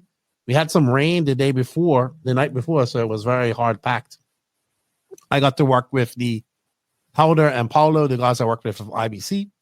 James was there as well, doing things. So it was good to hang out with him. It was beautiful, man. We stayed in a beautiful Airbnb about 20 minutes from the track. And man, it was just like the views upper. Look, my second trip to Portugal, I love it. I want to live there. I had a great time. But unfortunately, we need to talk about the elephant in the room. Congratulations to JC3. He wins this. SRX becomes the first World Cup. J Concepts, Reds, all that stuff. That's great for them. But the low turnout, and I had to tell people that this is not an official World Championship. This is a World Cup. This is an archaic rule from back when probably Ifmar first started, where a federation or track had to prove that they can hold a race like this. And even Carlos, he said it in that video, and he said it to us at lunch, that this is a rule that they think they have to that they're pretty sure that they're going to do away with. And like this probably cost Ifmar and the club. Well, it cost the federation, Portuguese Federation, and Figueiredo a lot of money to put this on. Yeah. So a lot of money. They didn't make money. They lost money on this. I don't understand. Like, why didn't people go? Was it the weather? Or? Well, I mean, it just weather scared people off. And then of course you had PNB going on the same weekend, and it's a race that means nothing at the end of the day, right? It's a World Cup race. It's not a World Championship. The official World Championship will be there's Thomas Musso. He was there in the Corrali. The official World Championship is going to be held next year in Barcelos, where the IBC track is, and they'll do a complete different layout for that. And I expect all the top names to go to that because e-bug is a very popular class, and somebody's going to want to be the first ever e-buggy world champion. And I might add that I was told that they will probably also allow e-truggy to run. No, hopefully not. I hope so too, because e-truggy is growing, man. Hey, Max, I was told do you run truggy at Nitro Worlds? No, you don't. I think e-truggy is bigger than Nitro Truggy worldwide. Sure, but I think like there's not a single world championships where you run two classes side by side. Yes, there is. No, there isn't. Yes, there is. Which ones? Two-wheel drive and four-wheel drive, and they said they might. No, but they run it like start of the week, end of the week. Yeah, right. Two separate classes, and that's what they're talking about doing for e-truggy, e-buggy. Yeah, but then the e-truggy would be unofficial. No, it's going to be official. How can you make it official if they haven't run a World Cup? Well, by that time the rule should be gone. Well, if it's done like that, I might accept it. But then, why isn't Nitro Truggy a World Championship class? I would have to agree with you with that, and I think all manufacturers would agree with you on that too. And maybe this is the way it becomes an actual world class. I think if you, I think that they should have a Nitro. I think that we're at a world's enough time to run Nitro Truggy and Nitro Buggy. I think that's just. I just think that's just silly. Like, why do we? Oh, JQ's getting triggered. JQ's getting triggered. What do you think, Beaker? Truggy is not a world championship class. It's like monster trucks. It's just for fun. If no one says takes it seriously. If Ifmar says it's a world championship class, then it becomes a world championship class. I think. Okay, let's put it this way. Ifmar famously makes really dumb decisions. Haters. So just because they would make that decision doesn't mean that it would be right. No one cares about Truggy. There's enough classes to care about already. Just keep it what it is. Some fun class. That's it. Yeah. I think it's like GT was a big mistake to make at the Worlds. I don't know. I think GT deserves a Worlds because that's the only class like that. That's the only GT is like let's make a bad on-road car. Okay. Yeah. Why is it bad? Because it's based on buggies. It's simple. It's okay. Joseph, here's the difference. The point. Wait, can I fucking say my point now? GT, the point of the class was that it's simple, easy. The cars are durable. It's cheap. It's fun. Okay, that's the whole point of the class. When you make it a world championship, it will cease being that. Well, it has already ceased being that. We talked about this, Max. Just like back in the day, short course, slash, and all that bullshit. Perfect. New people to come in. They make it a fucking modified racing class. Having Maifield and Cavalieri and all those guys race it. It ruins the class because it becomes too competitive. Okay. So you have some classes which are supposed to be simple, affordable, cheap for fun. And you don't make those world championships or something serious. That's the whole point. Then you have the serious classes which are separate. That's JQ? Okay. You actually have a fucking great point. Yeah. But I agree with your point 100%. But I think GT isn't in that category. Yeah, GT is exactly in the no. Because the reason why GT isn't in that category is because it's an 8-scale on-road class that's on rubber tires. Because right now we have 2 world championship level on-road classes. Both run foam tires. Both are 4-wheel drive. The other one is 1.8, other one is 1.10, and they have different body shells. That's just silly. That's like having Truggy as a world championship class alongside Buggy. But GT is very different because it's on rubber tires and you have a GT body. Okay. Yes, but exactly what JQ has said has GT happened should to not GT. be a competitive class. Because now, as we look at we looked at them a few months ago when we was geeking out on GTs. Look at the Genius car; it looks like a freaking touring car, an 8-scale touring car now. The SRS car, but the world championship was won by Hong Nor, which is that's because Tony Gruber's really good too, as well. You know, but I mean the other drivers were good too. I think you can make an 8-scale buggy like that, but the thing is that nobody really who is in 8-scale has the interest in making something like that. Well, I just want to say, if they do, I'm fine with it. I like E-Truggy. JQ, no Truggy for you. Max, no Truggy for you. Lefty says Truggy. Yeah. Truggy I think we should... With original truck body. There we go. Woo! Yeah, I think altogether we should, reconsider what is a world championship class. For example, as I said, 10-scale Nitro on-road. What the fuck is point of that class? It's like nobody runs it anymore. They only run it for the worlds. No manufacturer really cares about that. Everyone cares about 1.8. So that class, why do we run it? Then, Truggy would be absolutely dumbest because that's exactly the same. It's kind of like a bigger buggy, kind of like 10-scale on-road is. 10-scale Nitro on-road is smaller. The Truggy diehards are going to hate you two to this weekend. Woo! Yeah, but I think, short course is a perfect example because effectively it's either a small 8-scale or a big 10-scale with a different body. Right. So it's like, it's no point. But you had one more.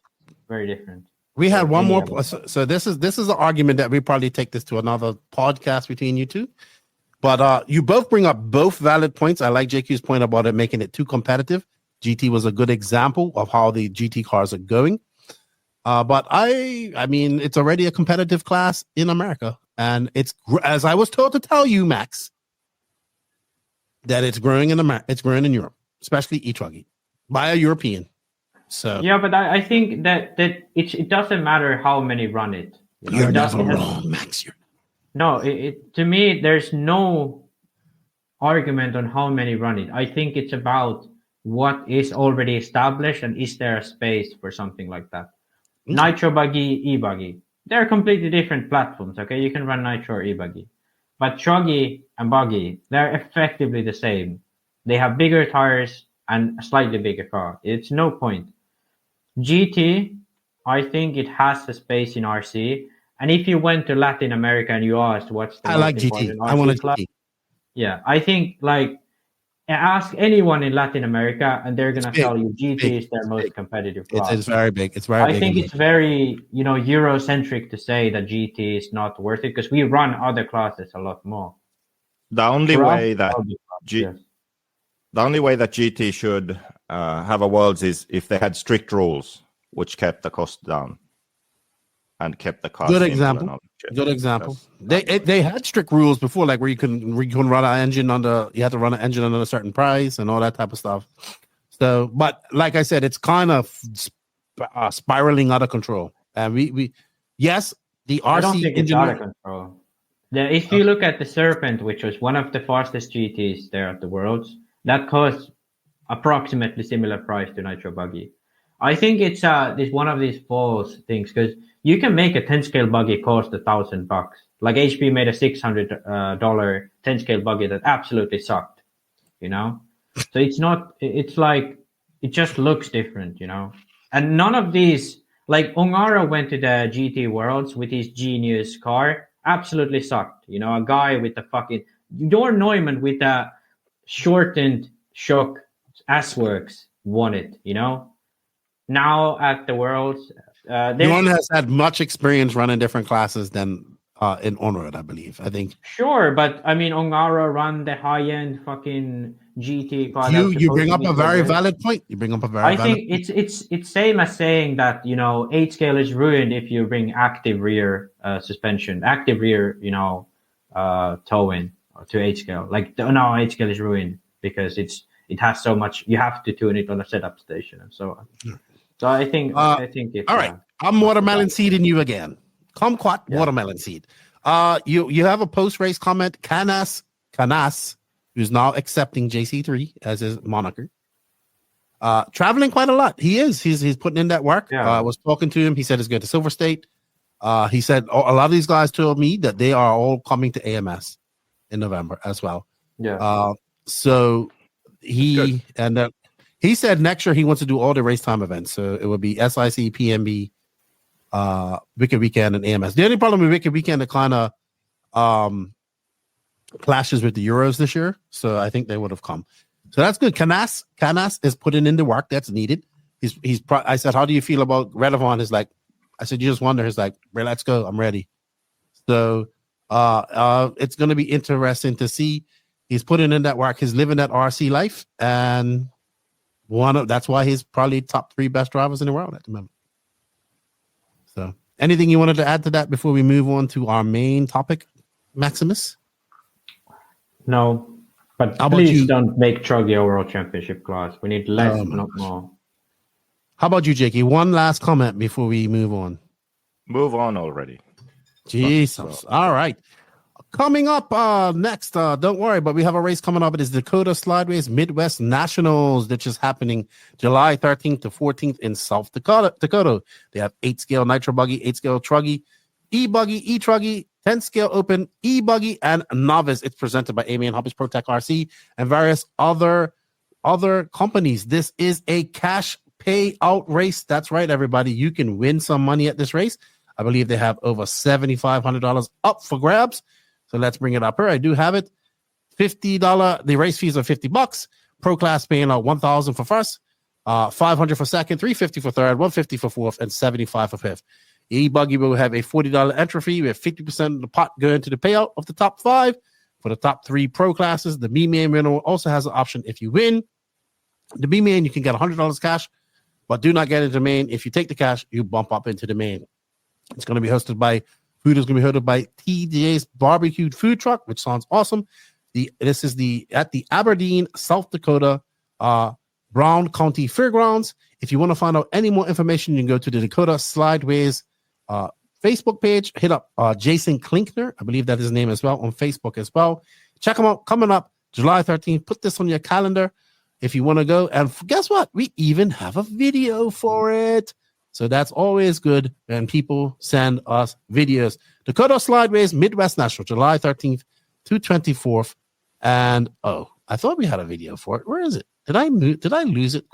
Professional podcaster. You know what? I forgot to upload it. I'll upload it her and then I'll put it on her later on.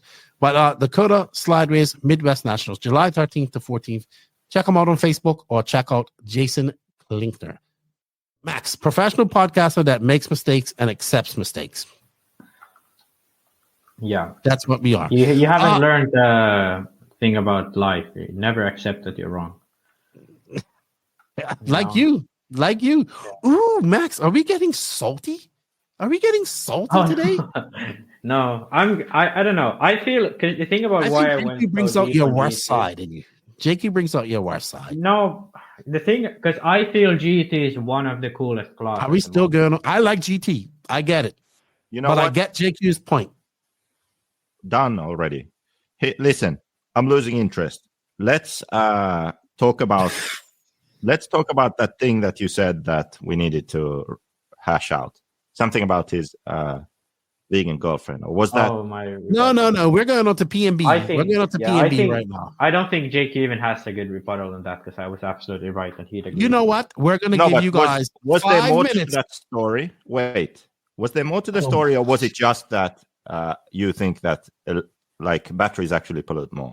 Was that it? Go ahead, Max. You got 5 else. minutes. 5 minutes. You got 5 minutes. You said that I'm only vegan because my girlfriend's vegan, and then I told that this was like the small part of it because I was actually vegan like quite a bit before. So, No, you weren't. Yes, I was. There's no way. Okay, so what was it that you said on the last podcast about that? That was it? Yeah, that was. What was I wrong about? About why e-buggy should become a class, and it's because of will become a bigger class, and it was because that's how it will go when people are going to be having more interest in that. You can even see it in Finland. No one's running Nitro Buggy anymore. Ooh, he did say that. He did say that, JQ. See, now you know how I feel when he was talking all that blasphemous heresy, Yeah. Now JQ is like scrambling for anything to say because I'm absolutely right on this one. Oh, okay. So are we finished with that? Can we move on to PNB? Yeah, let's go to PNB. All right. So up next, we're going to do our PNB recap. This was the PNB. I've been 4 times before. Did not make it this year because obviously I was in Portugal. So we had all of the top U.S. drivers making this trip besides Tyler Jones, who got sick, and Joe Bornhorst, who was expecting the birth of his first baby. Congratulations if he had the baby to him and his wife. And of course, for the first time, seeing a top European making the trip over there was David Ronefalk, the Viking. What? Me and JQ both went before. First top European driver. That's not true. Let's be JQ. honest. Who? JQ and I went. Savoya went at some point. Top. Savoya, okay, you know what, JQ? You know what, JQ? When you went to PNB the first time, you was probably a top European driver. Yeah, that year he made the Euros A main. The year yeah, so when you went 2016, JQ? 2017. Yeah, so fuck you. Okay, so you was and Savoya has gone too. Okay, I stand corrected. Top European champion and world champion driver, David Ronefalk. Well, to be honest, he was the only H-scale world champion there this year. Yeah, who was? There was no Tyres. There's no American world champions from the past 10 years. Not even past 14. And the only one is retired. Sounds like it sounds like I struck a nerve with JQ, top European driver. He actually fucked me off. Yeah, so we had that happen this past weekend. All right, I guess let's start with Max. You take the lead for this. I am actually looking for something right now. So you go ahead, take the lead, Max, and I'll follow. Yeah, so this is PNB. Okay. I kind of thought we'd end with this, but I want to start with this because they took away all the extra. Okay, this is actually a good thing. Off the track that they previously had. They had the wooden jumps, they got rid of those. They had the wall, they got rid of that. They had the Joker lane, and for this year, they got rid of that. I have to say, by far, this was the best PNB I can remember. No, okay? I actually agree with you on from almost every single standpoint. I can't think of anything that was rocket car jump. That needs to come back. Didn't exist. That needs to come back. Everything else they did this year was better than they've ever done before. By far. No, to counter that, there are people that message me and said, this isn't PNB no more. There's no big stupid jump, like, big car breaking jumps and no ramps and no wall and no joker lane. And I'm like, well, last year they've kind of been getting away from that. It's like you're damned if you do, you're damned if you don't. If you make this big jumps where people break their cars, people complain about their cars breaking too much, right? If you do all this type of stuff, they have big jumps. Yeah, but not like, okay, last year they had a really, really big jump, right? But people I guess people want to have, I don't know what to say. I thought it was, as a spectator, not being there, I thought it was great because I like things that I like races. Like, I don't want to, yes, the wall ride and all that stuff was cool, and the jumps and the big jumps, that was cool in the past. But I think what they're trying to do at Race Time Entertainment is they realize that this is a very big race with people coming from around the world.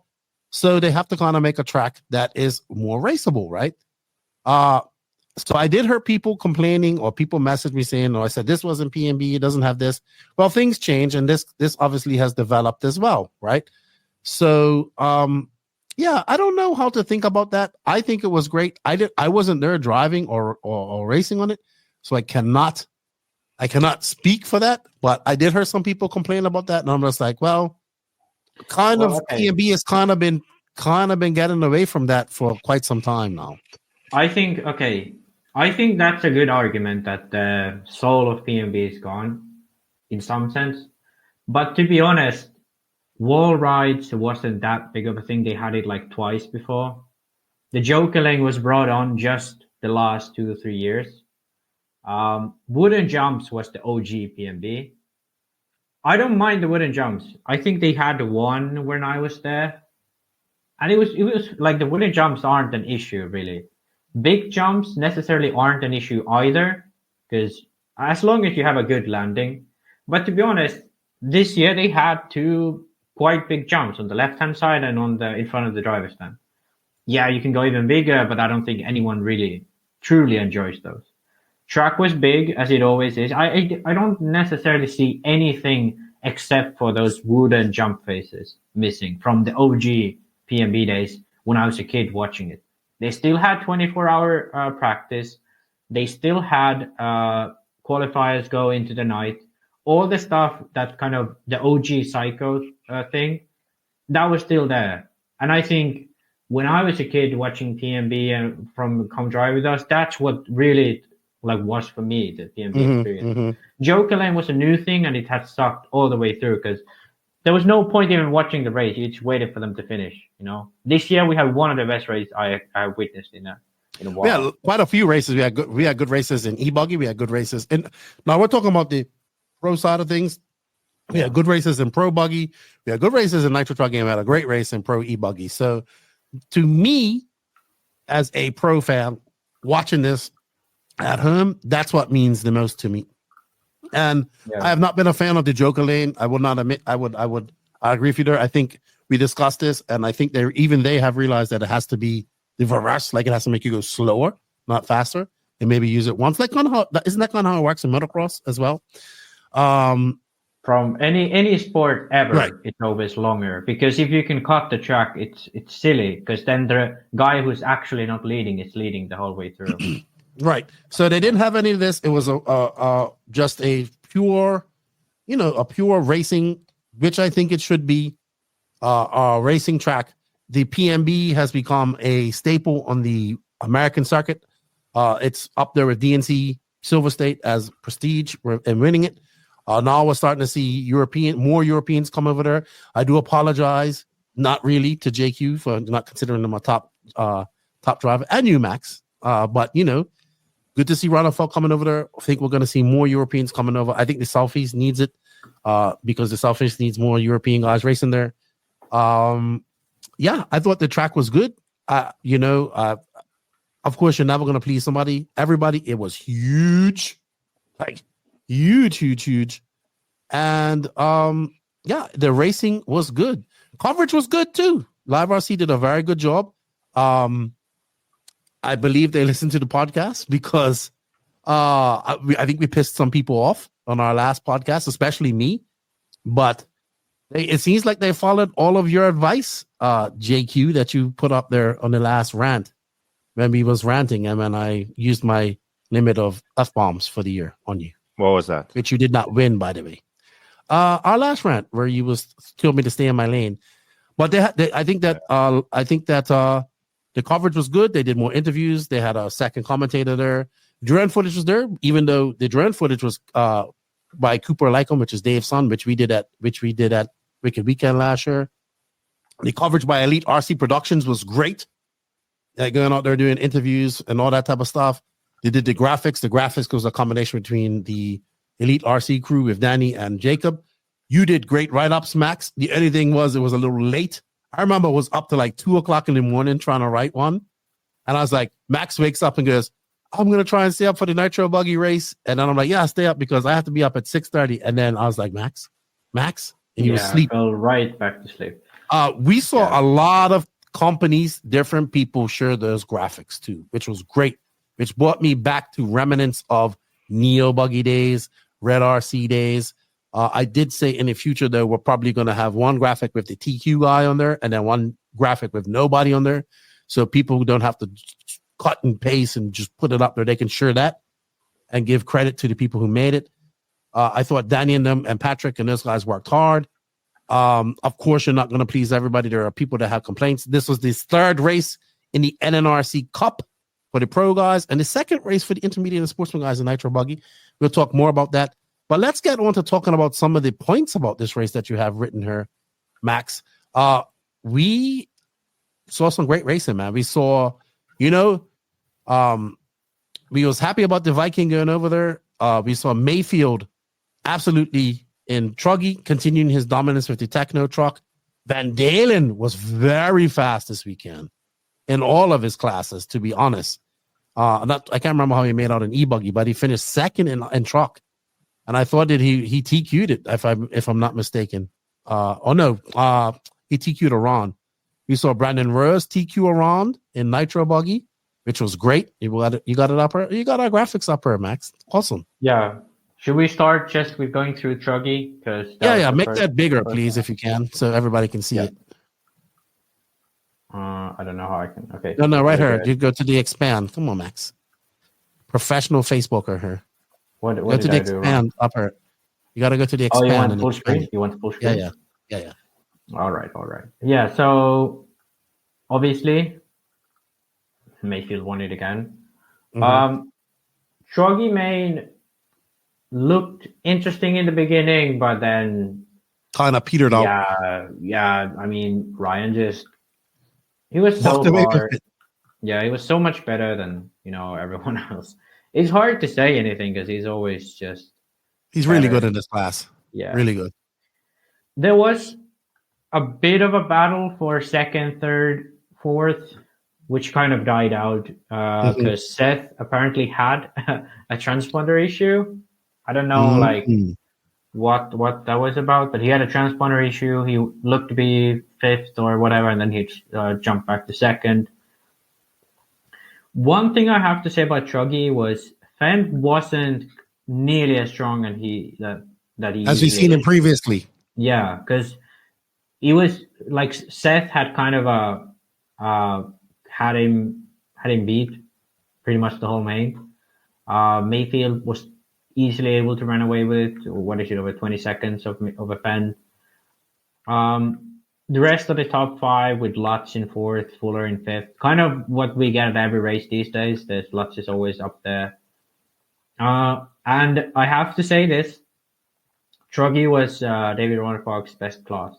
Yeah, it was. He finished sixth in Truggy, which at that time when I watched the Truggy main, it was like, okay, he's going to do better in Buggy and e-Buggy, but yeah, never really materialized any of his he was, to be honest, at any point, he wasn't really looking that good. Oh, he did get up to fourth at one point in e-Buggy, but then crashed coming onto the straightaway.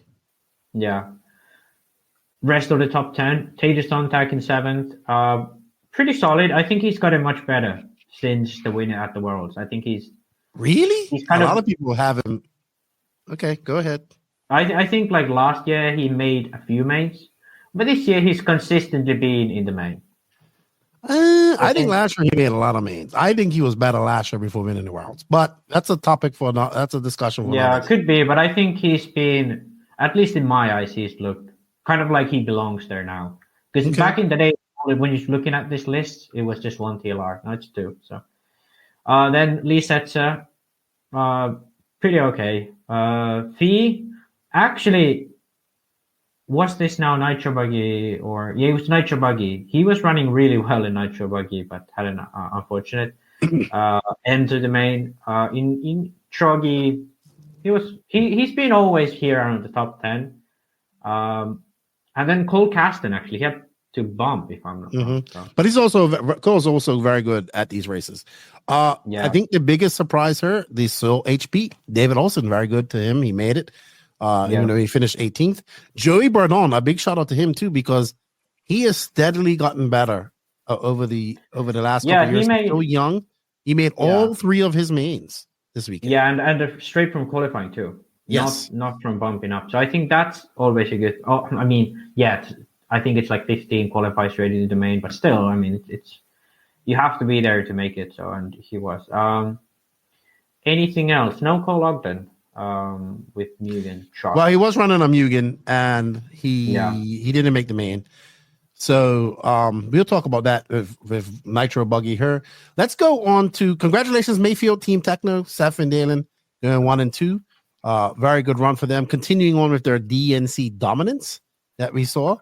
And let's move on to E-Buggy, which the fish, like I think a lot of people were surprised that Jonah Wilson TQ'd this.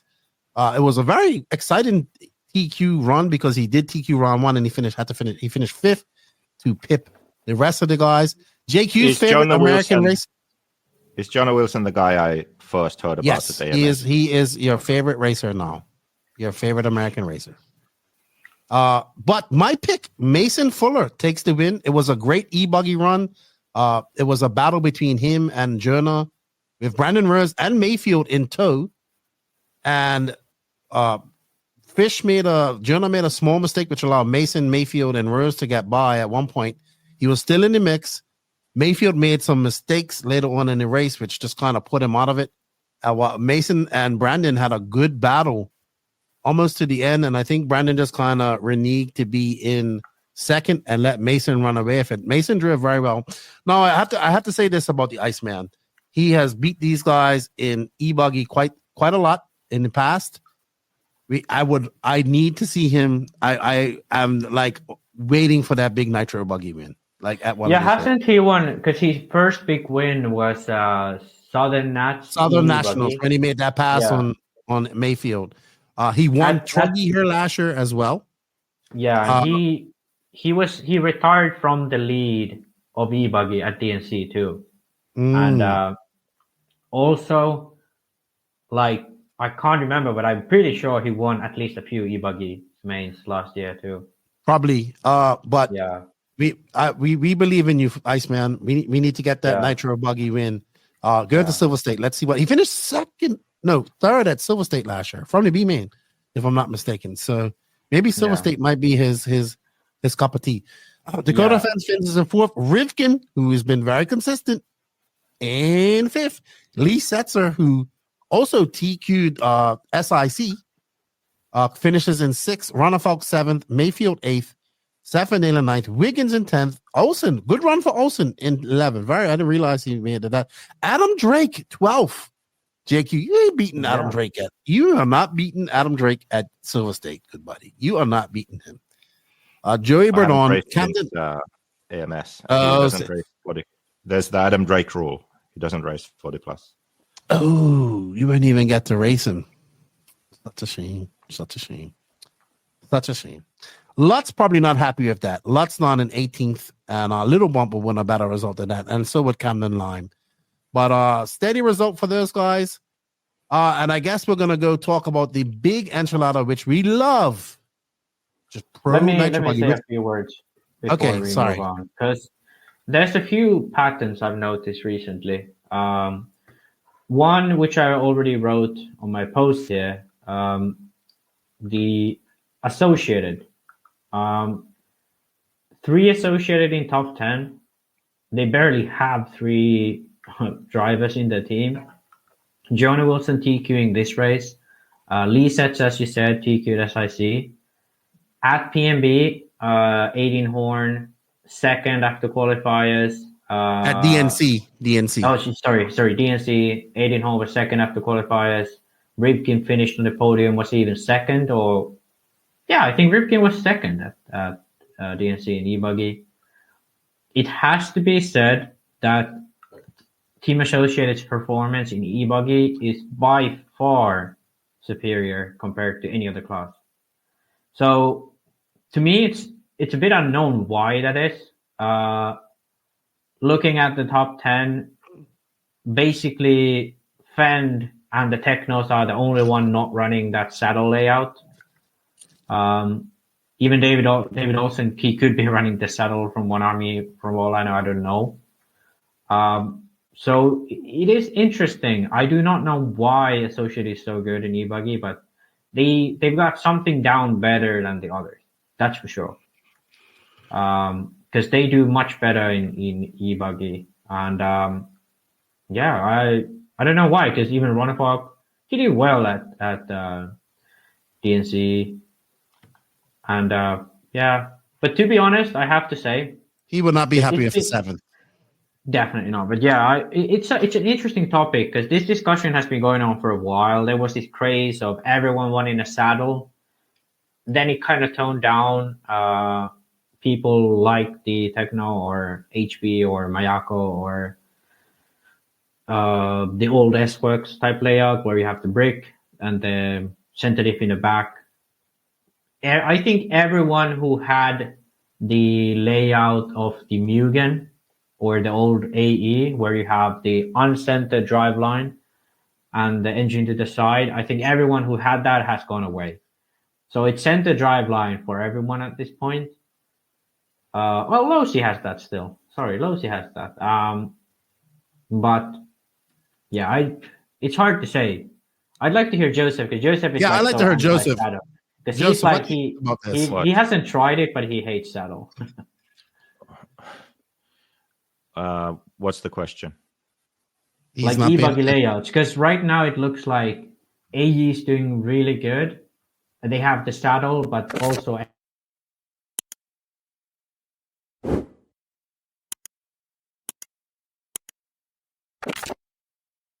sorry, that was a mistake. You just cut me off right there. Yeah, that's going to be my watermelon seed. Sorry, I made a mistake. Yeah, that's good. That's actually good. When I'm talking too much, you should always play that because then I have time to have my words. But okay, so what I was saying that Associate is doing really well in E-Buggy. They have saddle layout, but also S-Works has saddle, X-Ray has saddle.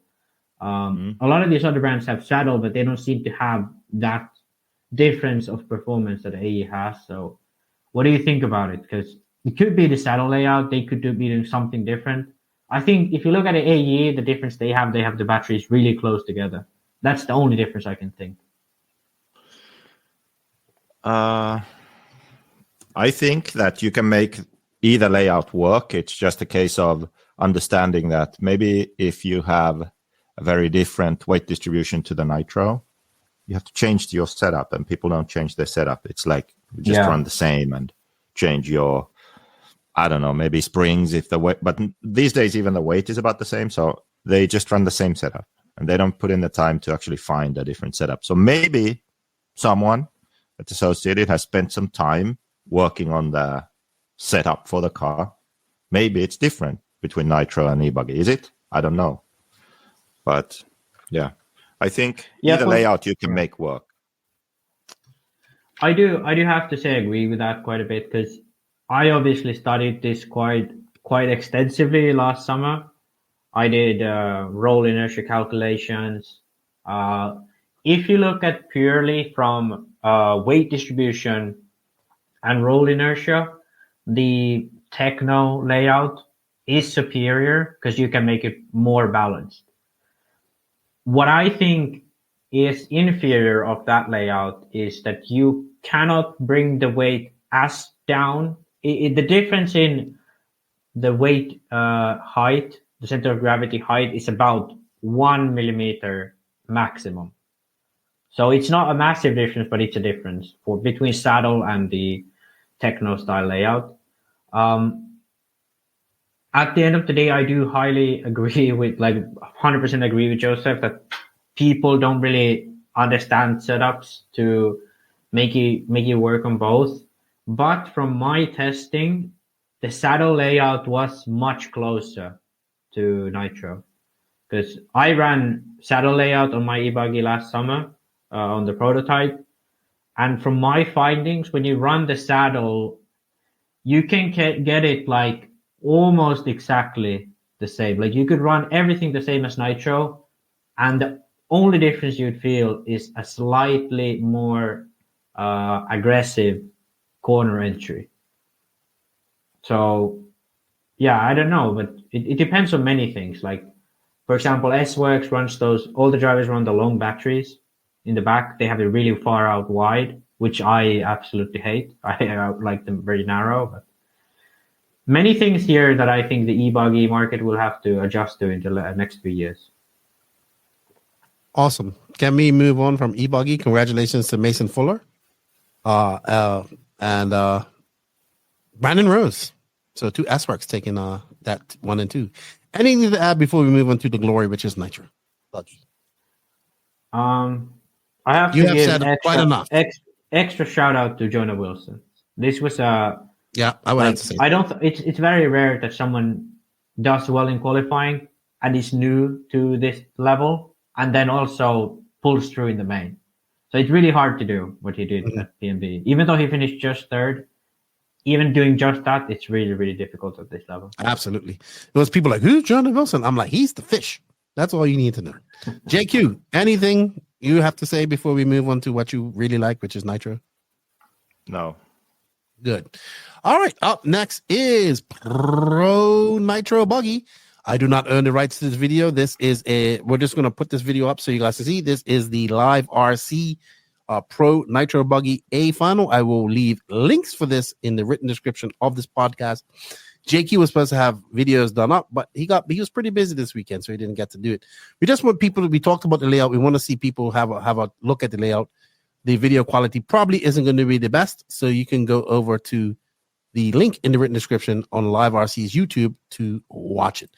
All right, let's get going with the start of this. So they start off. Let's put it up on full screen. And B Rose, man. How about Brandon Rose coming out swinging, taking that TQ? I was like, oh, man, it is going to be Rose time at race time. He takes TQ in round 1, followed by, I have the results here, followed by Dakota Phend, Spencer Rifkin, 7, Dale in your top 5. Ryan Lutz 6, Riggins in 7, Runafault in an 8th, Little Bump 9th, Camden Line 10th, Cavallari 11th, Fuller 12th. Fuller had a 22 and a 7. Oof. Not so good. And then they went up to 16, Jonah Wilson, Taylor Sontag, Cole Ogden, Joey Bardone, and then Lee Setzer and Cole. Who bumped into the final? Let's bring that up here. I think it was Wilson, Kasten, and Olsen. No, I think they only took 2 bumps, buddy. No, 3 bumps. Oh, they 3 did? Bumps. Yeah, I was doing the report, so I know. Oh, there you go. There's the drone footage done by Cooper. I like them. Very good. I want to give, every time they do this, I have to give a shout out, because the only thing that annoys me is it actually impossible to get those drone statistics out of the screen? Oh, you mean the overlay? Yeah, we'll talk to Jacob and see if we can get that worked out. Yeah, that's like the only criticism I can say is like the overlay kind of throws me off. But that footage, first off, having that footage is amazing. Second off, he is a fucking great pilot. Yeah, that's extremely hard to do. So at Wicked, he had a much lower roof with hanging lights. Yeah. So he had to stay a lot closer, and he was able to do that. And he's about maybe 12, 13, 14. He did crash his drone at Wicked, but he's very good at this, man. And he's a young man, and it's good to see him doing. It's good to see this type of innovative stuff. But that's Jacob Peterson and Cooper doing that. The other brain. They are the the two with the brainchild behind that. So it was very good. There you can see. Oh, Maifield, that's where he makes his mistake. Yeah, all right, let's get. Yeah. So this is where the main starts, This is where the final starts, where yes, Maifield makes that mistakes. And at this point, I'm kind of like, oh no, like he can't pull away from Seth. Because here it was kind of like, oh, Seth's really in this one, because he was in there in Nitro Buggy. And this was obviously after that one. And I was like, wow, Seth's actually faster than Maifield. But yeah, that's where the main kind of started, because it was exciting. I'm going to try and go forward and find some of the mistakes made by Phend. All right, you can go right to the last 3 minutes. Okay. Because the last 3 minutes was so exciting, because Phend could have absolutely won it. He could have absolutely pulled away from Maifield. He had a gap. He would have just had to drive it home, but he crashed, got by, crashed again, got by again, and then crashed again. And I think I put this on the notes too, that Ryan Maifield just has Dakota in like a continuous headlock. So right here, you can mental see headlock, you said. Yeah, like a continuous mental headlock. Because it's like Dakota can try, he can be faster. Like he was miles faster from Maifield. He was absolutely faster than Maifield. Like if you look at the end, because right here Dakota is leading. He's having the lappers are distracting him a bit, and I can see why he made mistakes. But he has everything he needs to win right now. He just has to bring it home. He doesn't have to push, doesn't have to do anything crazy. Just get by the lappers and bring it home. But here's, I think, coming into the last few laps, he does make a mistake, which allows Maifield to get by. And that's when you can actually see the speed that Phend has. Because people were saying on Facebook, commenting like, "Oh, I think Maifield had some speed in reserve."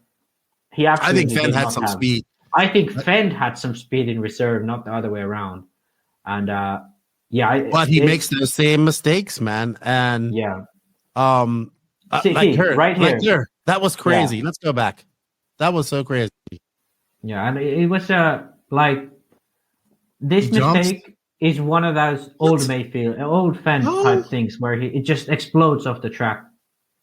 Just like, boop. Yeah. And I think this is what creates his speed, but also is his biggest enemy, these type of crashes. And he did this multiple times in the main. Multiple times. And there's Maifield right behind him. Yeah, he's right in front of Maifield still. So even though he made that mistake, he still should be in control. But here we see, I think this is the lap where he shoots off the track.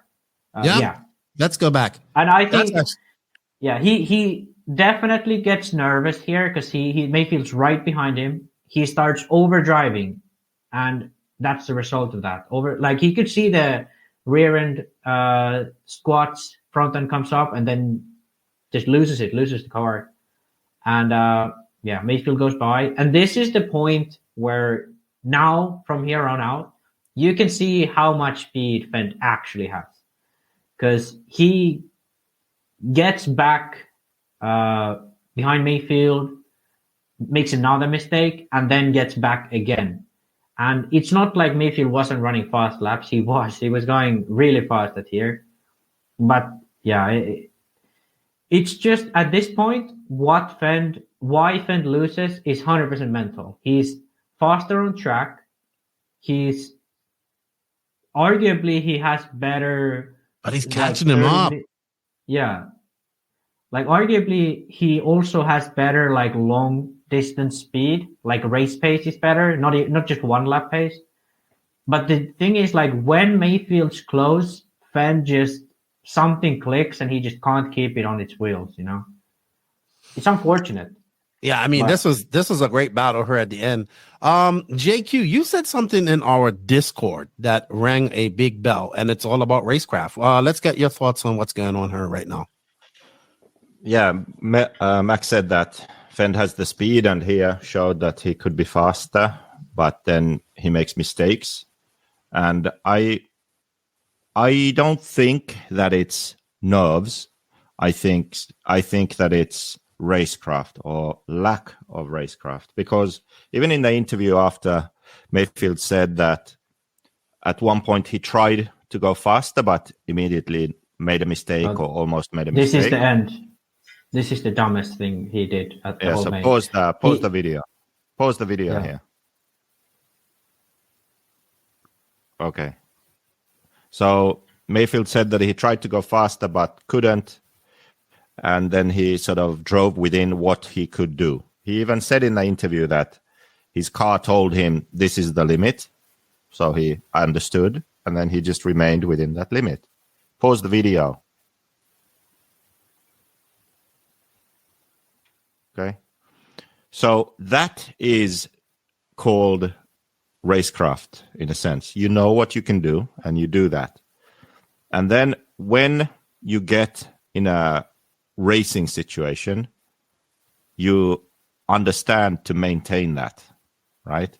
You can take some calculated risks to go a bit faster, right? But Phend, he lacks this.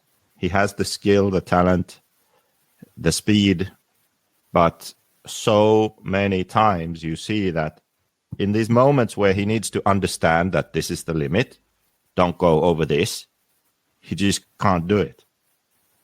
And if he wants to win more consistently, then he needs to work on that, I think. Phend is the kind of guy that if he raced motocross, he would be injured all the time.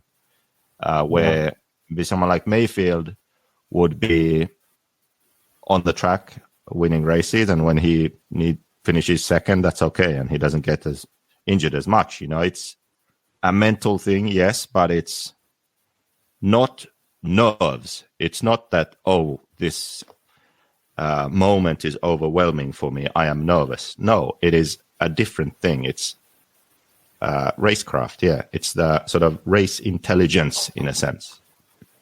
I do agree with you. I do agree with you 100%. But I do think there's a difference between drivers, because there's two types of drivers who make mistakes. One type of driver is the one who you know is going to make a mistake. You don't know when or where, but you know they're going to make a mistake. It could be that they're chasing someone and they crash. It could be that they're in the lead, they crash. Or it could be that they're running at a comfortable pace and they still crash. But Phend, in my opinion, isn't like that. Phend is the type of driver that crashes where he absolutely should not crash. When he knows that he should not crash at this point, he crashes. And to me, that's, yes, down to racecraft, but I do think it's also some type of nerve. It's not necessarily that he gets nervous and then makes a careless mistake, but I think the best way to put it is Phend is the type of driver that you can force into a mistake, whereas Maifield is the type of driver that you absolutely cannot force into a mistake. But like you saw at the beginning, he made a mistake. There's no point of him making that mistake, and he wasn't forced into that, but he crashed at the beginning. I think Phend is the only one who can really answer this. He knows, but what it looks like is when you look at it, it looks very similar. Like we can watch this last mistake now, and it's basically a situation where if he had just calmed the fuck down, he would have been fine. Okay, Maifield, like he jumps over Maifield, right? Let's watch that now. It looks like I'm nervous kind of mistake, whiskey throttle off the track. But I think it's more this thing like where the brain shuts off and I just go as fast as I can. Like it's, I still think it's a bit different. So, okay, this is awesome. Yeah, this is the best move you could ever see. Yeah. But then it's like, this is where you need to know that I have this race now. Okay. I'm going to win. But he completely blows the corner, jumps off the track. Like, why? This is so unnecessary, right? You are leading the race. Yeah. You know? And I don't you can't say he had the right line coming into the corner. If you just let it play, Maifield's the one who makes the mistake. Maifield's the one who's like out of order here. Phend drives his normal line. He drives the same line every lap. All he needs to do here is to brake at his normal point. But because he's in his brain realizes that he just got by Maifield, he overshoots his braking point and the corner. And I think like this is it's difficult to say what the actual reason is, but he doesn't make this mistake when it's for third place, when it's for a casual overtake. But when it's for like the lead of the race, 9 out of 10 times he makes mistakes like this. Like we saw when he was in the lead and he crashed here before the straight. If he just took his normal line, lifted off the throttle, and then like regrouped when he was out of order and at the exit of the corner, he could have absolutely handled the situation. But I think when it's not for a valuable position, he doesn't make these mistakes. But when it's for the first position, he makes these mistakes always. That's why I think there is some nerves to it. There is some like unconscious overexcitement or whatever it is. But yeah, either way you put it, it's still like almost any driver who's at, like, let's say if that was Ongar or if that was Maifield, even if that was Ronnefolk, I do think all of those drivers would have braked into that corner earlier than normal. But Canas is maybe one of these that he has gotten much better recently. But back in the day, Canas was one of those drivers who'd make mistakes like this. But recently, I haven't seen him do this. But right now, I think Phend is the only one at the highest level who consistently makes mistakes like this. And I'm absolutely certain that Maifield knows this. He most likely is going to drive more aggressively in situations like this because he knows that can force Dakota into a mistake. Be it subconscious or actually consciously making this. They've done it. He's raced them so much, right? Yeah. They've been so.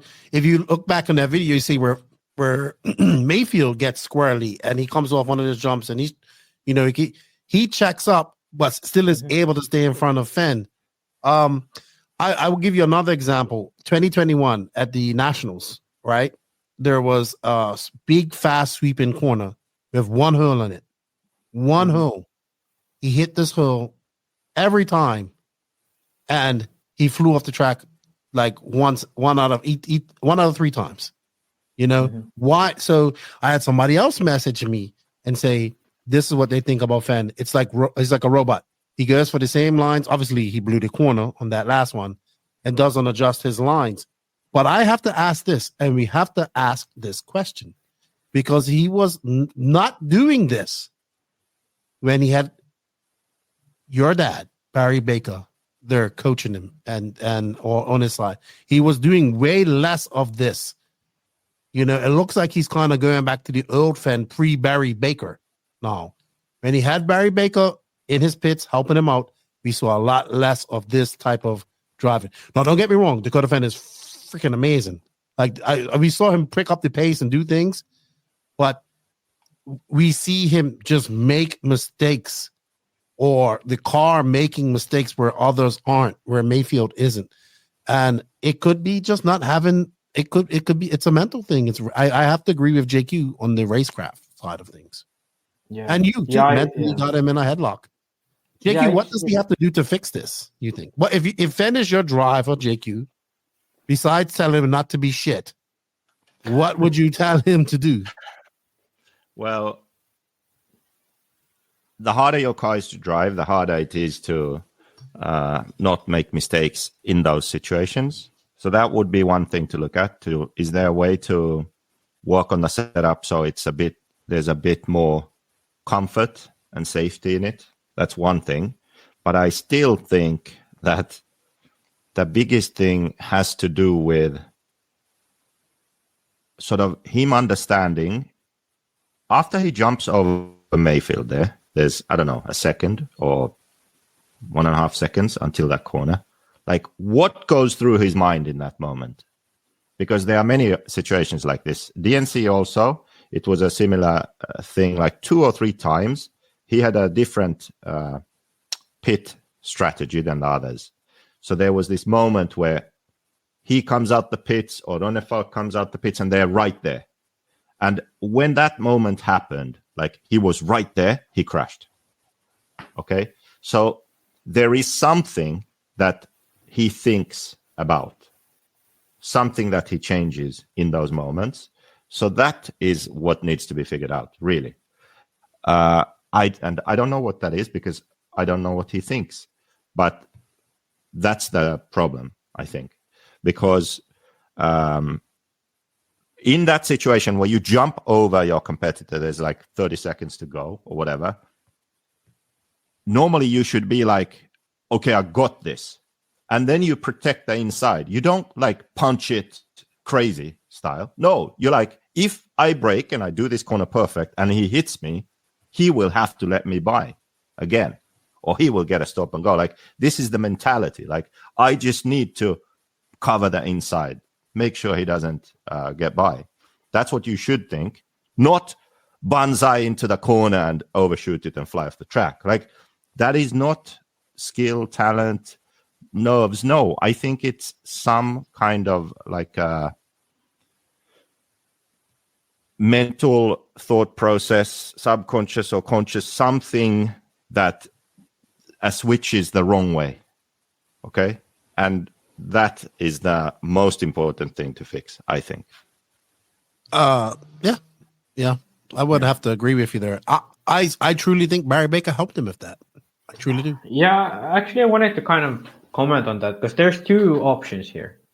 One option is it's placebo and that's actually not happening, but you just think that's happening. Because it's hard to say because during that time when Barry was with him, he was either consistently getting beat by Maifield or then consistently winning everything.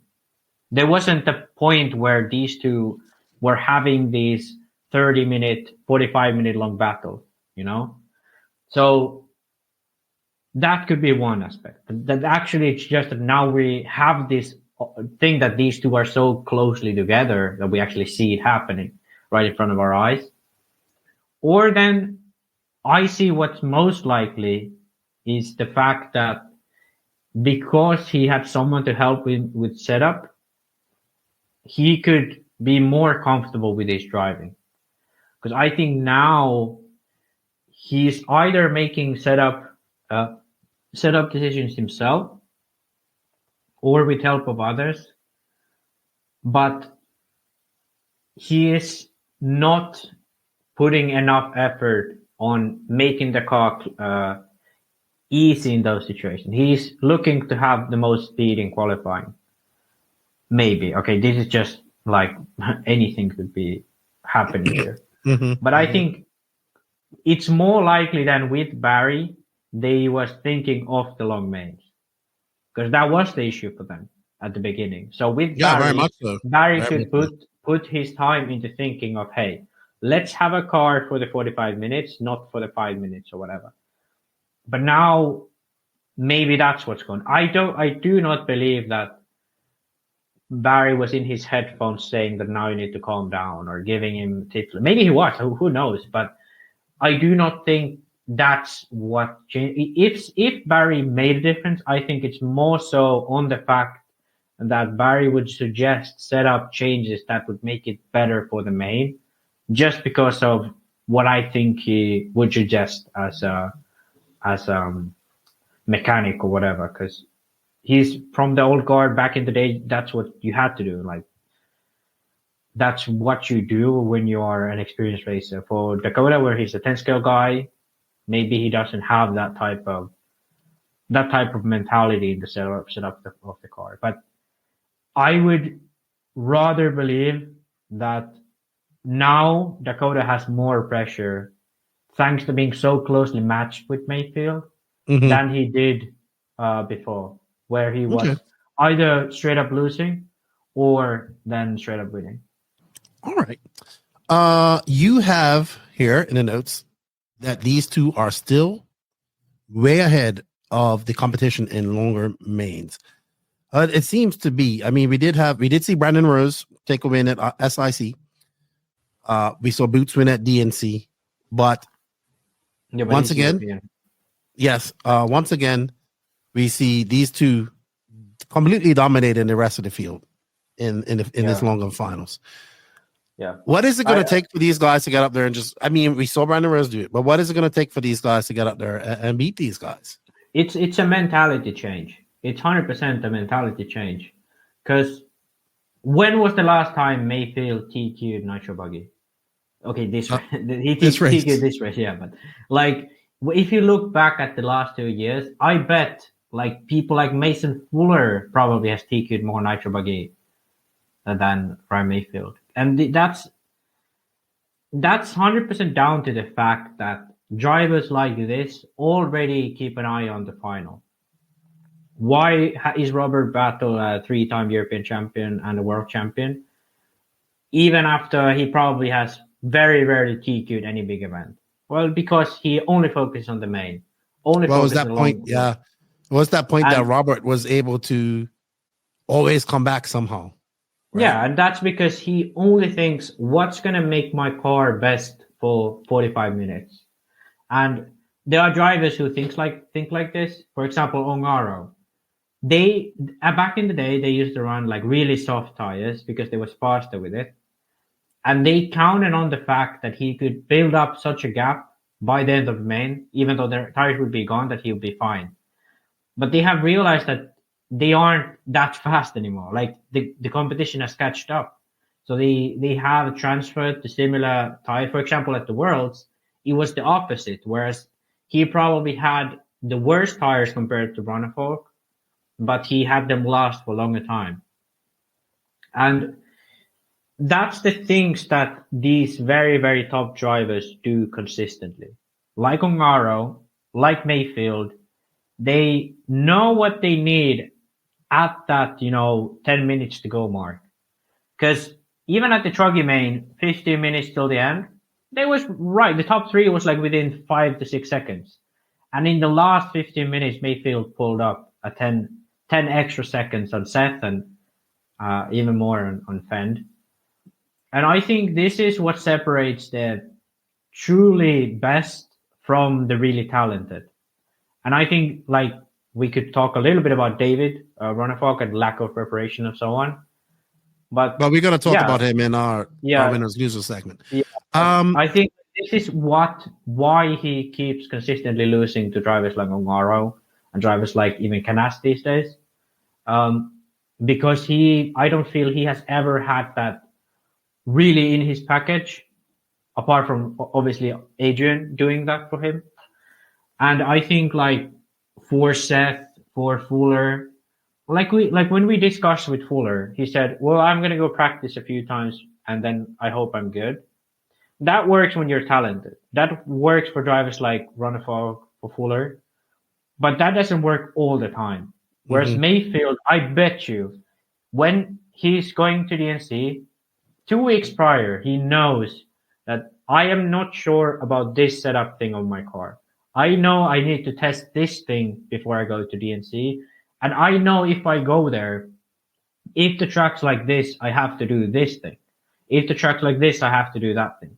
They mentally prepare for those events so much in advance.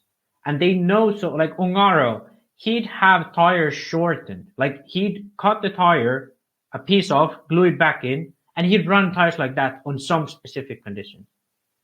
Like that level of preparation for specific conditions, that level of understanding of what you do running with, none of these guys do that. And it's natural. Like it's very difficult to do that. That's why we see Seth TQing here and there. That's why we see Hecker TQing rounds.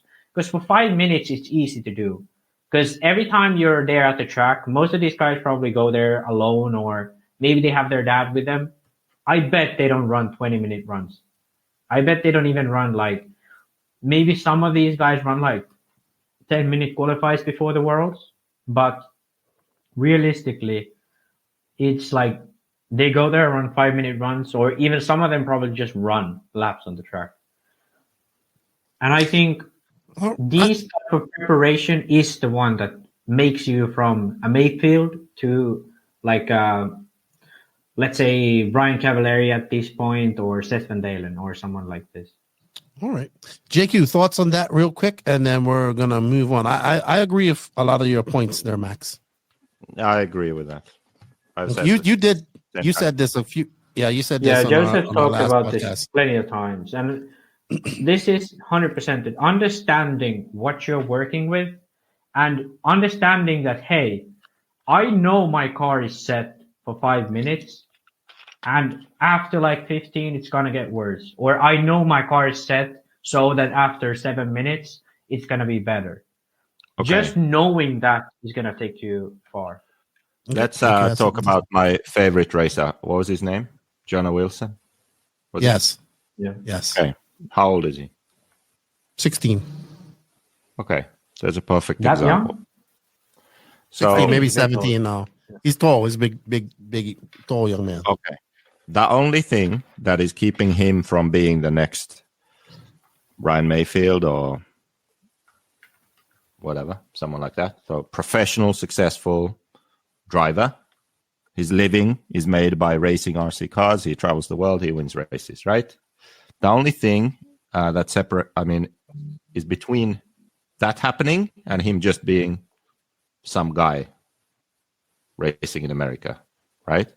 Is kind of what Max was saying there about how he approaches his racing, how he practices, how he prepares, how much he cares about that. That's it.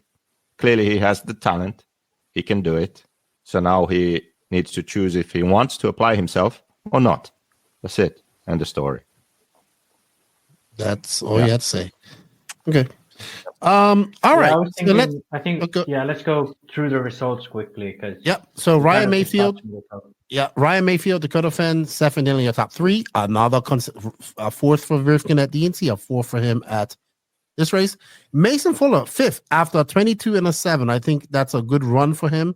He would want to, he wants to win this, but top 5 he'll take. Wiggins in the top 6, coming in, I think, at the bump from the B. Brandon Rose coming off that TQ run, unable to get in the top 5 run or top 3 or a win. 7th, 8th from Cole Ogden, probably one of the best results we've seen in a while from Cole Ogden, who, by the way, asked us to change. So I didn't ask us, but asked to have his HB Racing thing changed to Mugen. So I would assume that is over at HB, which many of us have thought. But I'm not saying that he has signed with Mugen, by the way. I'm just saying he's running a Mugen. Ryan Lutz would look for a better than the 9th. Cole Caston, a great 10th for him. Camden Lyon, 11th. Jonah Wilson in 12th. Little Bump in 13th. Taylor Sontag. I have to say something about Little Bump. You can see from his time there, race time, 29 minutes, 9 seconds. He was in 5th. He was in 4th for most of the main. Rivkin got by, and he was in a battle with Fuller, Wiggins, and Rose. And Ogden was up there too. Same, actually, also Cavalieri was at the bottom, but he was still in the same fight. But Fee was in 4th, 5th for most of the main, and right at the end, I don't know what happened, but something clearly broke or whatever it happened, but did not finish. Taylor Sontag, 14th. Scroll it down, Max, so we can see the rest. Yeah. Joey Bernon, 15th. David Olsen, 16th. Ryan Cavalieri, 17th. And David Ronafalk, who did have a steering link screw come undone, which he was off the track for 2 minutes. But not the best PNB for him. One thing I wanted to say before we left was about the coverage was I really liked that fuel thing that Live RC done. Really like that. That was cool. Like where you can that was nice. And then that was awesome. I like that. All right. Anything to add before we move into our Tekno winners and losers? JQ, do you want to continue on with us, or do you want to let Max and I go? It's up to you. We're gonna do brand winners and driver winners. If you want to stay for that, you can. If not, I still have a few minutes. Oh, thank you. Well, thank you. I appreciate it. All right. Up next is the Tekno RC big winners and losers of the Psycho Nitro Blast 17 which happened this past weekend, as I currently scroll to find this. Tekno RC. Tekno RC is a championship-winning manufacturer of high-performance A-scale, 10-scale, nitro, and electric RC buggies and trucks. With a worldwide dealer network, USA and Europe-based headquarters, comprehensive warranty program, and global race support, Tekno RC is excellence in RC. View the full lineup of Tekno RC race-proven vehicles by visiting www.teknorc.com. That's right. Thank you to Tekno RC for their continued support. And congratulations to them taking the Nitro Truggy and Nitro Buggy win. Almost had the treble with Maifield and e-buggy, but was not able to pull it off. But still a great result for them. And you have them as the winners, man. Tekno brand winners, Max. Tekno and Associated. Team Associated, 2 brand winners. Well, you could add J Concepts to that list as well, because when you look at the top 18 the main is now, but let's say we'll look at the top 10. In Nitro Buggy, 4 Teknos in top 10. In e-buggy, 3 Teknos in top 10. And in Truggy, can't even remember, but most of them. In the main, Camden Lime was the only HotRace driver. Lutz, aka Ogden and Cavalier with TZO, but I think every single other driver was running J Concepts. Oh, sorry, Taterstone Tech was running Pro Line, but yeah, Tekno and J Concepts really up there. If DNC went to S-Works, this race definitely went to Tekno. They had an awesome weekend. And Associated is up there because of Ripken seems to be finally getting back into the top 5 consistently, and their performance in e-buggy, as we spoke before. Okay. And losers, you have, well, hold on, before we go into further, JQ, did you have anything to add to the winner section of that? Brand specific. Jonah Wilson. Drivers. Oh. All right, we're getting there. You love Jonah Wilson. I can see where you're at. Big losers, you have her, and I know the HP quorum is going to be even more upset. But HP Racing, one car. Well, actually, I have to pull I'm going to back. add a loser to that too. JQ's going to be triggered, but that's going to be fine. Go ahead. Yeah. Actually, when I wrote this, I completely forgot about. Is it David Olsen? Yeah. Mm-hmm. Very good for him to make the mains. Very good. Actually, making mains in all 3 classes at this event, granted it's 18 drivers, but still making the main in all 3 classes. Even after basically getting rid of your whole team, like David Olsen is most likely just the America section. Top driver now. Yeah, he's top. Remember back in the day we were talking about this 4-way fight for the crown at HP. Well, David Olsen is still the only man standing, so I guess he was the top HP driver then. So even if I put HP as the losers, David Olsen making the whole mains, I think that's almost a win for them. I'd say that's almost a win. You know what? And I'm going to add to, you have everyone but J Concepts. I'm going to add a loser to this, and JQ is going to be upset. Mayako. No top drivers there. No intermediate drivers in the final compared to last year where they had it. And Tebow made the final last year as well. Didn't really do nothing. But yeah, Mayako went from having drivers in the intermediate main at least to compete with this, and having a decent presence at this race. And if we have to be honest, we have to be honest. They were not there this year. Well, they were, but very small, in fact. So they have to go on as one of the big losers here if you want to talk about brands. JQ, do you have a rebuttal for me after that? We have to be honest, JQ. It's PNB. It's just one race, and we didn't attend. Doesn't matter. Well, you had people there, but even so, you wouldn't have really had anybody in America to compete with. But if we're going to be talking about HB, we have to be honest about Mayako. Mayako last year had a person in the main. Yeah. And fast people in the intermediate main. This year, nothing. All right, drivers. You have Maifield and Jonah Wilson. I as cannot winners. argue. Yeah. Sorry. Yeah. Drivers as winners. Mayfield and Jonah Wilson. I forgot one, but 100% a guy who deserves to be on the winner list is Seth Van Dalen. Yes. First time I think ever he looked good over a full length main in a buggy class. Well, he looked good at Wicked Weekend last year. We almost won. Oh, that's true. Yeah, okay. Sorry, forgot about that. But still, he was in the fight the whole weekend. He was there fighting the whole main. Top 3, very, very good result. I completely forgot about Wicked Weekend, but the thing is, Van Dalen used to be the guy who would have these fluke results. Like he would finish in the top 3, then make the B the next race. But I think within the last, I'd say since Maifield joined Tekno, I think a lot of the Tekno drivers like Van Dalen, and I'd add like Bourdon and those guys to the list too. They have really stepped up. You, anything you want to say about the fish? Because that's all you care about. You are a Jonah Wilson fan. See, I told you after AMS, he made you a fan. It was a joke, to be honest, but no, nothing to add. All right, got losers. I just feel like smacking JQ right now. Rana Falk, I would say so. Not the best PNB. Well, first PNB forum, not the best. But yeah, that's what happens, right? You go over there, never really done it. It's not an easy race. So yeah, I would also, you know who I'd add to losers as well? We have to, even though he finished second, Phend. He has not won an 8-scale Nitro Buggy race yet this year.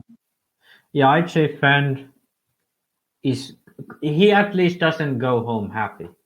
I would say Rose too. Yeah. Brandon Rose coming off a TQ, starting second, finishing seventh. I think Rose is okay because he's had more. He's had quite a lot of top 5s over the last year. I think he would want to have a top 5, to be honest. Cole Ogden. Sure. Cole Ogden Cole Ogden was definitely a winner considering he didn't even make the main at like last 2 or 3 races. So what did he do now? He finished 8th. Well, that's not a win. It's win compared to finishing in the B. Yeah, or starting in the C. Yeah, yeah. So, but I don't know. I don't think Rose, because sure, if you consider like he won SIC, but I do think like 7th isn't like a total blowout. It isn't a total blowout, but after TQ and Iran and starting second, a top 3 is on your mind. All win. Oh, of course. But he still finished second in e-buggy, and he wasn't like he was there the whole weekend. It was just like I'm not disputing that. I'm not disputing that. But being as we have JQ here, and we did touch on this last week, what about Ogden, JQ? What do you think the future holds for him? Driving Mugen as a privateer. We've heard some rumors about he's only testing the cars till HB gets back on track. Changing his sponsor details out. Even his sponsor shout out his race report had no mention of HB. What do you think happens to a driver like like Cole, JQ? I don't know. I think he can get a deal somewhere. Mm-hmm. If his head is in it, he can still do well, and also he has he's a marketable driver, I would say. So he can probably get a deal somewhere else if it's not HB. Okay. Yeah. What would you think is the best fit? What do you think would be the best fit for him? Good question. I don't know. Actually, I don't know. Yeah, because we talked about this maybe with Keenan last together before. Yeah, and we thought like Mugen would be probably the best fit in terms of how much money would they have to invest to get a marketable driver driving the car. Because Cole is quite, well, I wouldn't say liked in the Southeast, but he's quite known in the Southeast, and he has a lot of influence in that area. He has run Mugen before. Mugen is a very marketable brand, and I think for Mugen they could get him quite cheap, and he would most likely make mains quite consistently with a Mugen. But we was thinking that he would like to go to X-Ray because David's at X-Ray, and I think X-Ray America is looking for a driver. Yeah, that could be a good fit for both, actually. You know who else is looking for a USA driver? Who? Mayako? Yeah. Do you think Cole would ever go to Mayako? No, and we wouldn't sign him, and we aren't looking actually. So. Oh, okay. Sorry. Things have changed since the last time we talked. Why did you sign someone like Jonah Wilson? Ooh, that would be great. Actually, that's actually a good point. And the only reason why not right now would be that I'm jaded and I don't know him. It's a waste of time with most people to approach someone, support them for nothing. So I think that that's kind of a situation where if someone actually really wants to do something, then they are the one to reach out. They are the one to see the value somewhere and, go for it also. Yeah. Sometimes it happens that way. Yeah, I do agree with that because for the RC market for quite a while has worked in a way where the companies reach out to a driver, try to get him on board, and then like that. Or then in the lower levels, they kind of like 50% off guys and maybe even some full sponsorship guys reach out to manufacturers, send their resumes or whatever. Okay. But I think like it has to be more than that. It has to be like someone who is already doing well, seeing a future for themselves and then making that future happen. And I think that's what it has to go to for it to be sustainable for any party. Okay. Well, we'll see. We'll see how things go. All right, that's enough talk about PNB. JQ, we are going to talk. Well, we're going to talk about the Elite RC Productions NNRC Cup. If you want to hang around, it is gaining some traction. Actually, 1 point. 1 point. Oh, shucks. I'll add to that. Okay, since we already spoke about it. So we have these old guys who are pros.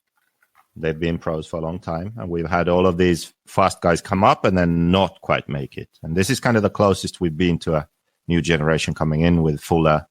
I think they have travel paid. Maybe they have something paid. Fee long, good deals. Like it's kind of happening now. But I think that none of them have really made it, like fully, completely. And that's kind of the mindset thing, really, the attitude of, I really want to be number one, so I'm going to put in the work to be number one. One part of that is also to not follow, like I've spoken about this before, don't be a fanboy, be a champion. Because if you are constantly following the others, what setup are you running? Okay, I'm going to run the same. Who are your sponsors? I'm going to have the same sponsors. If you are always a fanboy, how are you going to beat those guys? Like sometimes it makes sense to forge your own path.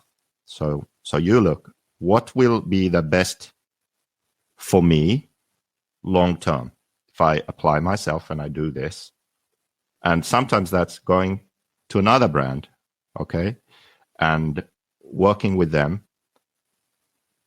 and creating a space for yourself. And maybe you will end up somewhere where you are ahead of those other guys. Do you see what I mean? But most people lack the foresight or the confidence or whatever it takes to do that. But that is a legit way to sort of achieve champion status, instead of just being a fanboy forever. Yeah, no, I think it's kind of like this 1 step back, 2 steps forward kind of thing. Because most of these guys, when Ronald Falk joined Mayako, the first year went perfectly. Everything kind of went how he wanted it to go. Yeah, he didn't win the world, but everything else pretty much went like he wanted them to go. But then when things don't go your way, that's when it's tested, Because I bet you that if like things had gone different with him last year, this year would have been even better than 2022. You know, I don't see that being impossible. I think Maifield joined Tekno, won DNC straight away, had a very difficult summer, and he's pretty much at that point where he left off with Mugen. Making more money, definitely number one name of the brand. He can probably get anything done to the car he wants to. He's forged his path at a late point in his career. I think he'll be set with Tekno for a long time if he keeps doing like this. Who else would be? In some sense, Booch could be a driver like this with S-Works leaving from Kyosho, forging his own path. But I'd say he did that because he was forced to, not so much that he did that of his own will. Well, one example from back in the day would be Robert, for example. Robert joined Hobao when Hobao wasn't really anything at the time. And he got a good deal, good support, and stuck with it, and then became European champion with Hobao. And he sort of became, at one point, he was the best guy first. Then they suddenly had a lot of guys, and then guys left. But he stuck with it, and that was something where Hobao was kind of nothing when he joined, right? He could have been the guy to just, run a Mugen or whatever, but he would never have got that level of attention and support with Mugen because they were already established. They had all these European champions, world champions, and all of that. He would have been a fanboy. He went to Hobao, where he became the young rising star number one, right? And so that would be a good example of because he put in the work and got the results in the right environment, in the right place, he built a successful career off that. And I'm not sure if the same thing could have happened if he had just been with Mugen. Maybe he would have. Right, he had to go through some. He had to go through some. What's the word I'm looking for? Turmoil. Not an easy road. He didn't take the easy road. I don't know that it was any harder. It was just that mindset of like, I'll go here and I can get paid. I can go to all these races and I'm going to make it work. Where maybe with Mugen, he has, setups handed down. Everything is fine. The car is capable, but you don't get good enough support, good enough deals to progress, Yeah, I get what you mean. Yeah. You just get with Mugen just because it's the brand. Yeah. Yeah. And it's a cool thing to do. All right. Good stuff. Good stuff. Anyway, I just want to reiterate, I enjoyed what I did watch of PNB. I enjoyed the coverage. I enjoyed the coverage by both Live RC and Elite RC production. It was good. I think it was great. We had some great racing, and congratulations to Tekno RC, Nitro Buggy, and Nitro Truggy, and well done to our driver, Mason Fuller, taking that e-buggy win. Very good to him. Very good. All right. So we are going to get into a little bit of NNRC Cup real fast. JQ, do you want to join us for our series talk here? We're not going to be on it too long. If this is going to be your time to bow out, you can bow out now. If not, you can hang out with us for a little bit longer. I don't know. I can bow out. I'm almost done. All right. With what I'm doing, actually. Then. Okay, so we'll see you later. Thank you, JQ, for your time, and you have a good weekend. Okay, you too. See you. Bye-bye. Bye-bye.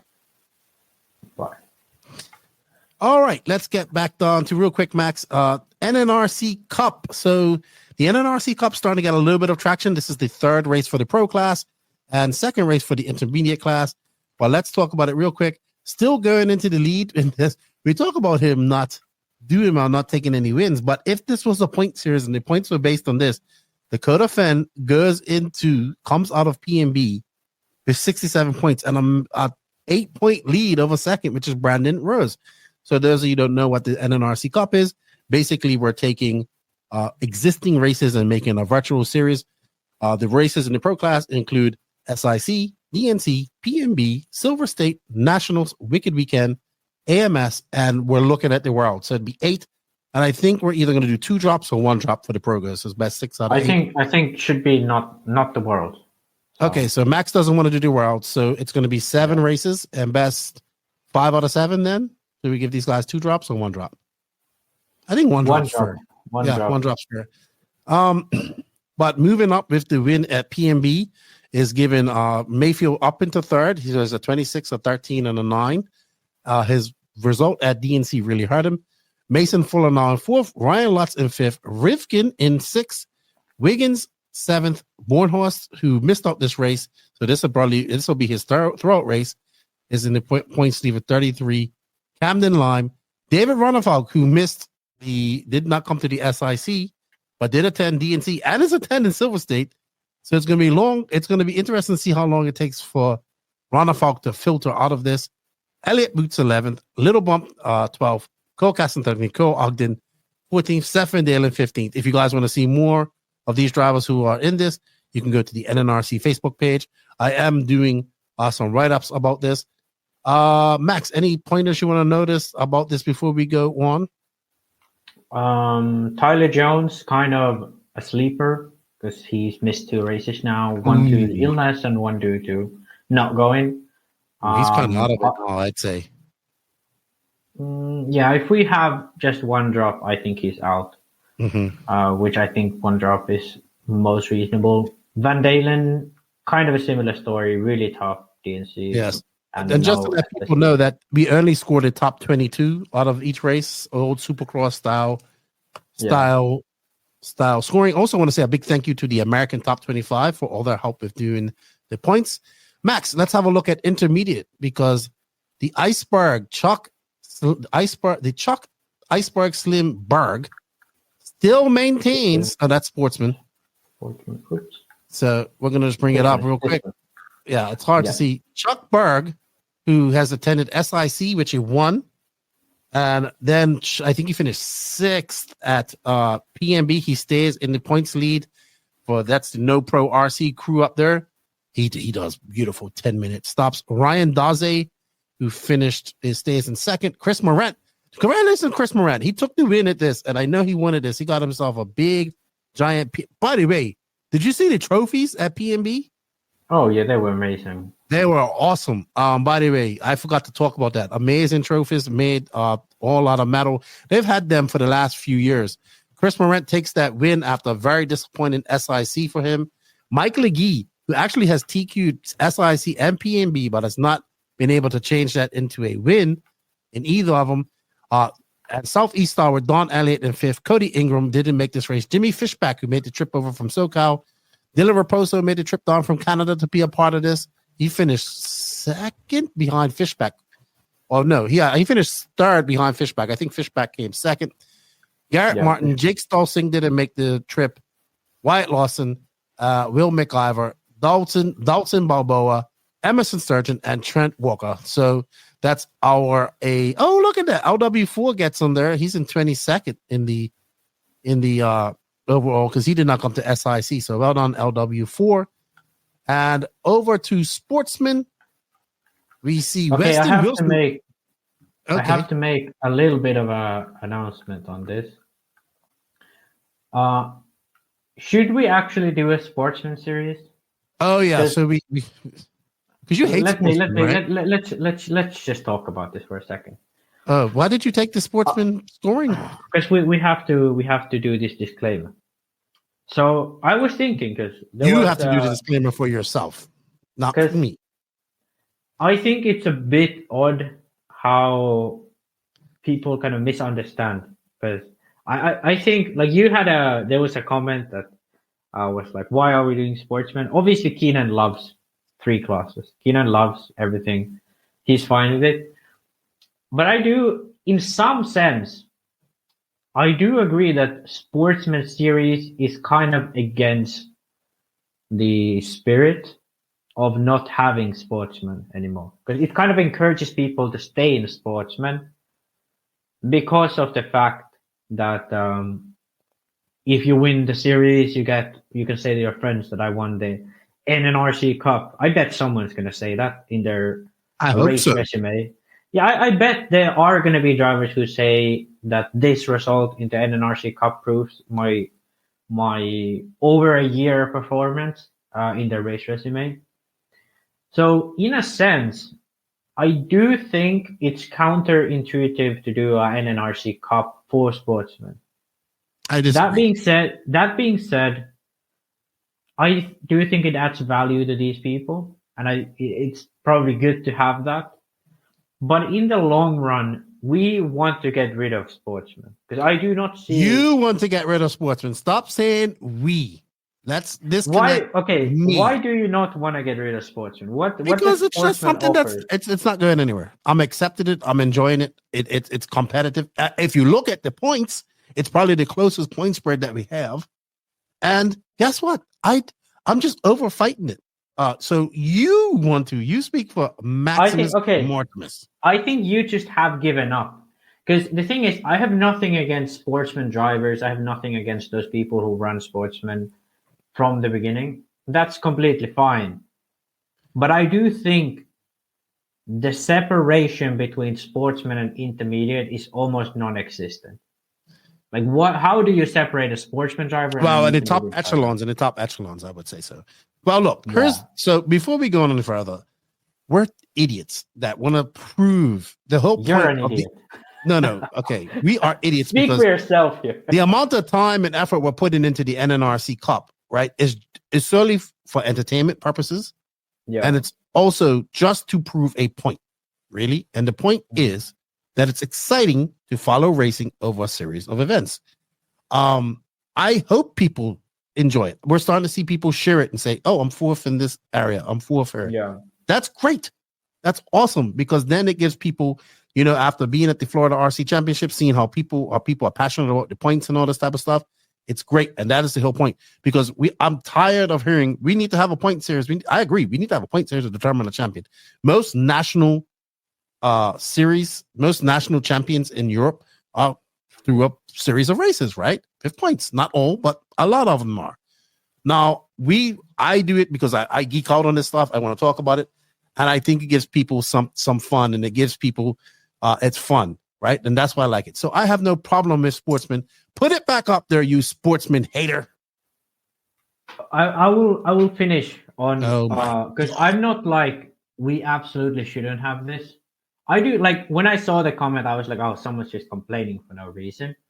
But I do think there is a point because we should actively be against making winning Sportsman a thing, right? Like it's not a thing that you want people to run. Sportsman should be a class where you run a maximum of year in. It shouldn't be a class you run years in, right? Do we agree on that one? I would agree that you should be trying to at least get up to intermediate. I think that 95% of the people that race RC cars, intermediate's where they belong. Exactly. And I think this is the sole issue. Oh, now you're bringing it up yourself so you can show it? Yes, because I want to talk about it. And I don't want to go on too long about it either, Maxie. I can bring it up. I got it. Can you zoom in? Because Facebook doesn't allow you to zoom in all the way.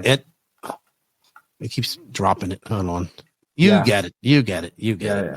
I have it here, dude.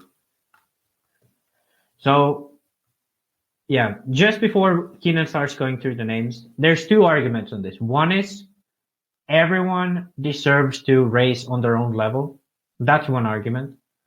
The other argument is there shouldn't be differentiation on Sportsman and intermediate, and those drivers who have more than like 50% sponsorship and are realistically trying to make themselves a name should be running at the bottom of pro.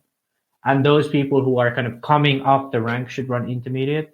Like, I do think people like in pro, essentially there should always be just A and B main. Like below that, apart from something like DNC, there really isn't enough drivers where you can justify more. But I don't see Sportsman, like you just run everyone in one class. That's my take on it. Right. We've talked about this.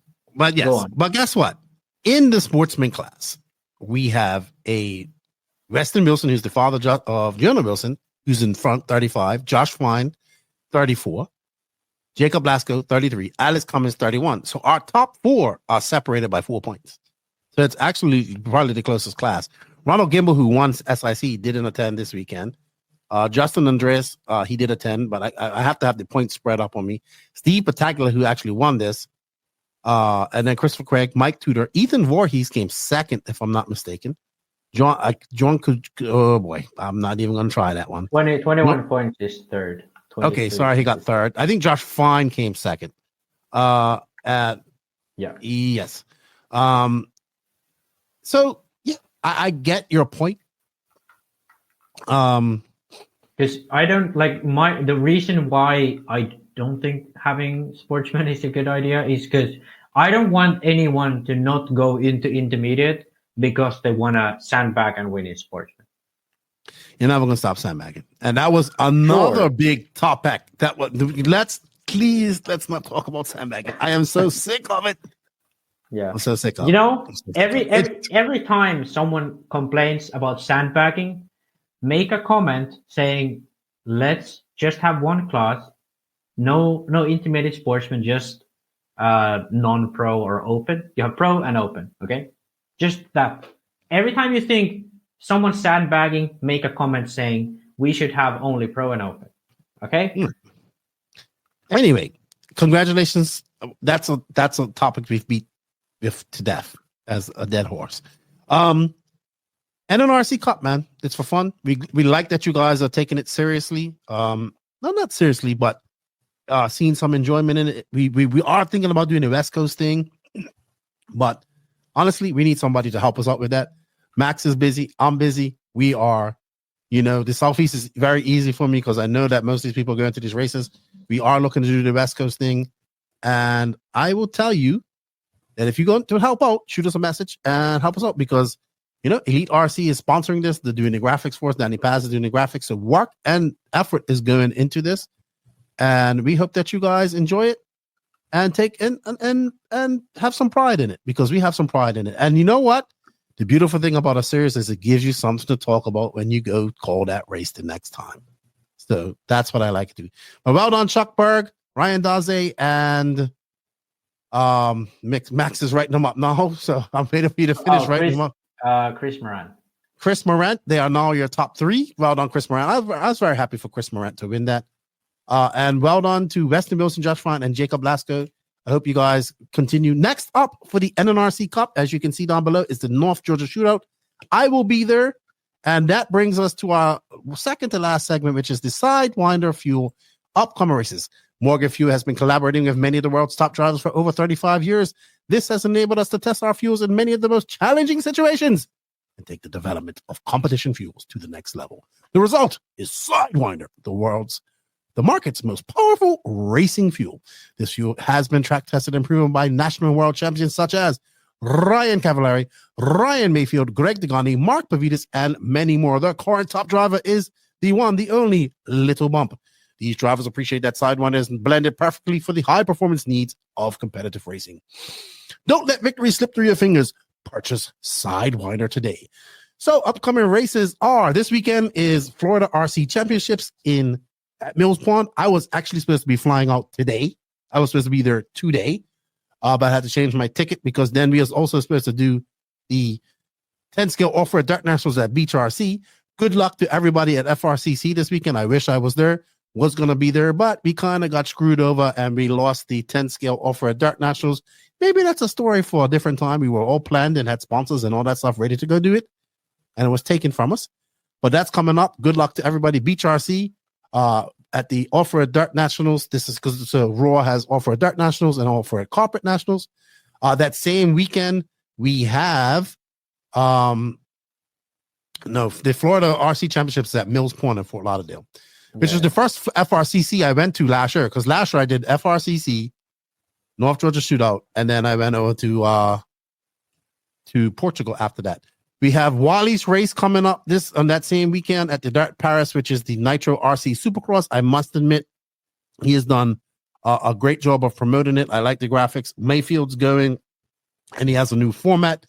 He was. I can't remember how the format goes. He was supposed to tell me about it. Probably missed it somewhere along the line. Then we have the North Georgia Shootout, which I attended last year. Mark Means race up in Tiger, Georgia. Another race I enjoy. Beautiful facility, beautiful area. Looking forward to that. Then we have the Florida RC Championships are actually in May, Max. So that's wrong. I'm going to that. That's May 1st, and it's going to be at Coral Springs. So we had that confused. But the other big race happening that weekend is the Asian Buggy Championships round number 2 Philippine Masters. Now, this is a race I really want to go to. Max, tell your girlfriend we're almost done. We're almost done. It's being held April 18th to 21st. It's Circular Verde in Manila, Philippines. We see David Ongaro is going, Ryan Lutz is going, McBride's going, Bernard Zach's going, Pavitas is going, and now driving an S-Rex car, the man, the myth, the legend, the Dark Jedi of RC himself, Atsushi Hara will be there. So this race becoming very popular. I want to make it next year, hopefully. And then, of course, we have Silver State coming up as well, first weekend of May, which will be the big American race. I'll be at the FRCC race. And then we have the Nationals coming up in June, as well as the Italian race, which I'm trying to get to, which should be pretty big in Europe as well. So that's our upcoming races. Thank you to SideWinder for all their support. If you guys wish to get some SideWinder fuel, let me know, and I will put you in contact with that. Up next is our HotRace, Hot Picks, and Hot Topics. Thank you to HotRace for all the continued support. I know Nicola is currently at the 12 scale Euros, which is happening as we speak, covered by RC Racing TV. So thank you, Nicola, for all your support. Check out HotRace for all your tire needs and body needs. HotRace has been a big supporter of the podcast. So, Max, real quick, the hot potato topic coming out of PNB was this. It's been taken down by Katie Roxbury, who is the girlfriend and pit lady of Jared the Wizard Riggins, says, "I'd like not to die in pit lane because of idiots full sending the entrance. Someone's life is not worth risking the extra 0.2 of a second, period. Under no circumstances, not okay. You're a professional, act like it." Now, we saw this also happen at a race that I was at where the guy fully jumped, but he said his throttle got stuck open. She's right. Yeah. But hold on. But then Dakota Phend. Yeah, let's just talk about this first, because I don't remember seeing this. I don't think I saw this. Yeah, I didn't see this specific incident, but I 100% agree. Like, when I went to America for the first time and I look at the pit lane, like, people are like absolutely sending it in. I've seen multiple times people jumping off the pit lane, like jumping in and not hitting it. And I do think, like, in Europe, we always have this prevention. We have like the bar, or something to slow you down going up there, like bumps or something like that. Now, they have these on other tracks too, or maybe a side where you turn. The tracks have this, but I mean, some of them don't. So a bar would solve this. But Dakota Phend chimed in and says, "The first rule of pit lane is if you're pitting, then stand back against the wall. Now you instantly have 5 feet between you and the cars. Being an experienced pit person, that should come second nature. I came in at 10 minutes after everyone else pitted, so no one should have been standing next to the pit lane besides my guy." Good point. If you want to limit pit entry speed, then you also need to limit pit exit speed. Otherwise, drivers pitting at the beginning have a large advantage. There was no bar on top of the pit lane, nothing to slow you down before entering, or even a piece of tape laid down that said you can't jump past. The only time something was said was after someone went and complained, and then the only thing said was don't jump into pit lane. That means no tires are allowed to off the ground when entering. I'm pretty positive everyone in the main had tires off the ground. What is unprofessional is writing this post and trying to yell at the pit guy that isn't even driving the car. You had multiple opportunities to come and have a conversation with me. If you felt I was entering too fast, you chose not to and make a post instead to cause drama and call me an idiot. I even walked up and said bye to you guys and not a word. I was in control the whole time from entrance to exit and have been doing this for quite a while professionally. If you're not aware, I don't recall hitting a pit person yet. Woo! Okay. Wow, Dakota Phend went in hard. I have to say to Dakota, he makes only one good point. It's a very good point, but there's only one of those, and that's the fact that there was no thing to prevent from someone going in too fast or going out too fast. And I think that's the root of the issue. If you don't actively try to limit the pit speed, someone is always trying to find the limit. You can say you can't come in too fast. Well, someone is always trying to come in a little bit faster, you never get rid of it. I don't know why, because if Katie just made this post and I saw it, I would have been like, okay, I know people do this. Everyone fucking does this, like in America, because that's what you kind of have to do. I didn't know it was about Dakota until he kind of outed himself that it was him. And I don't think either. I didn't think it was only about Dakota. Probably something happened where Katie was there and then Dakota like jumped in. But yeah, it's like, yeah, I don't know why he went on this. And I do have to say that this argument that I was in control the whole time from entrance to exit and have been doing this for quite a while, you know, sure, whatever you say, but for sure, I'm very positive that Dakota Phend doesn't have his car in control 100% of the time. And I'm quite certain there aren't many drivers who absolutely do that. So this argument that, yeah, you had it in control, sure. But that doesn't prevent there being a little bit of a rock going into pit lane and you shoot into a head of a mechanic. It's dangerous. We got to stop it. But I agree with you 100%. Yeah. But okay. With that being said, one thing about Facebook, it is eternally savage. And after this, people brought this up. People took a picture of this, and this is actually, which was very famous, a very famous pit stop by Katie Roxbury and Jared Wiggins, and I believe this is at AMS. I want to say this looks like AMS. It might be. This might be Southern Nats or. No, it's not Southern Nats. It might be AMS. Sorry, yeah. I think it's AMS. I think it's AMS. All right, it's but here's AMS, this. This is the year of the big quad, right? So, no, that's not it. This is it. Woo! Now, this is, I must admit, this is not like flying at somebody's head, but this is her boyfriend, Jared Wiggins, coming in, and it was a beautiful pit stop by her, by the way. There was nobody. So, I mean, we have points. There's really nobody close to pit lane. Okay. Nobody that could have been hit there. There was, but that wasn't. I've seen. Let's see it again. That's actually. Jump. Let's see. Woo, I think that's quite a tame jump. Yeah, but yes, but to her credit, she backed this up and said that she talked to Jared about it and she didn't want to happen. It was bad and whatnot. But yeah, this video was from a few years ago. Yeah, a few years ago. They said that they consciously had made the choice to not jump. Well, this can be prevented. We need to put bars on top of. Need to put bars going out, and we need to put bars coming in.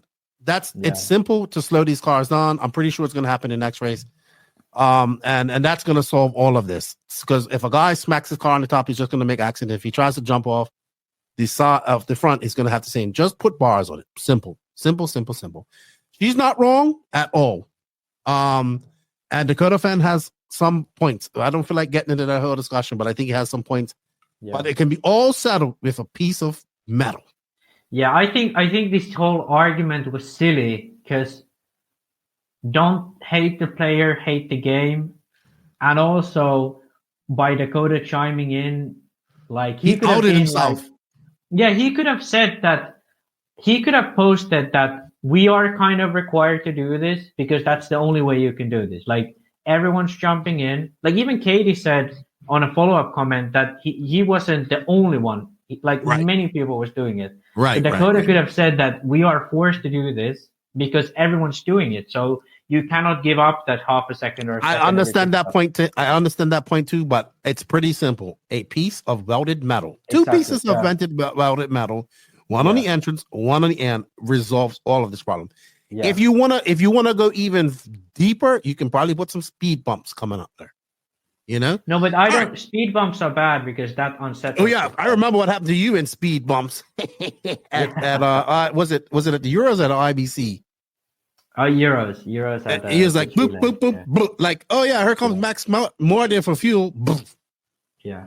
I absolutely hate speed bumps. There's two good ways. One is a chicane before the entrance of the pit, if the track allows it. And the other one is bars. You put it on the top on the going in, and then on the end. Yeah, bars going out. Bars eliminates even. So if you hit it, it's going to stop the car, right? And it's also like you will catch repeat violators, because if you hit the bar, you're out of the race because it breaks your car immediately. So if someone does it, it kind of solves the issue all on its own. Absolutely. Like, let us know what you guys think in the comments. I do agree with Katie there. I do agree with her. Yeah. All right. Our hot picks from last week. I see Buggy. I had to stop you from saying that too on your written reports too. Yeah. I picked for Nitro Buggy Runafalk Fuller Phend. You picked Phend Runafalk Rose. I beat you. No, we're equal. Because you picked Phend to win, I picked Phend to come third, and he came second. Yeah, we lost even on, and Fuller was nowhere to be seen. Rose was nowhere to be seen. Runafalk was dead last. Yeah, we lost that. On Nitro Buggy, we was absolutely off. He was shite. E-Buggy, shite. E-Buggy, though. Lefty wins. Yeah, you picked Fuller for the win. Yeah, I did. I picked Fuller, Maifield, Runafalk. So I was wrong with my top three. You picked Maifield, Fuller, Phend. You was wrong all around. Yeah. Admit Fuller that you was wrong, Max. Right now. I only got one driver in each class right in top three. Yeah, but I got a win. I got a win. Yeah, win is everything. Yeah. So I think you won in any way you look at it. You won. So. I won. I'm not doing great this year. You know what we also didn't do? We did another 3-hour podcast. So yeah, fuck. We were supposed to be short. Your girlfriend didn't stop us in time. I saw her was looking. Yeah. Anyway, I think it's because JQ joined in. If he hadn't joined, that's right. That's right. Anyway, it was a good chat with you, good catch up with you. I greatly appreciate your time, and it was a great talking with that. Well done to everybody at PNB. It was a good show. Shout out to the Race Time guys for all their hard work as well. Shout out to my boys at Elite RC for all their hard work. And shout out to Live RC, who did a good job of covering it. Like, they really went good. They did a good job. I give them I have a lot of credit. Like last time Joseph said, stay in your lane, whatever.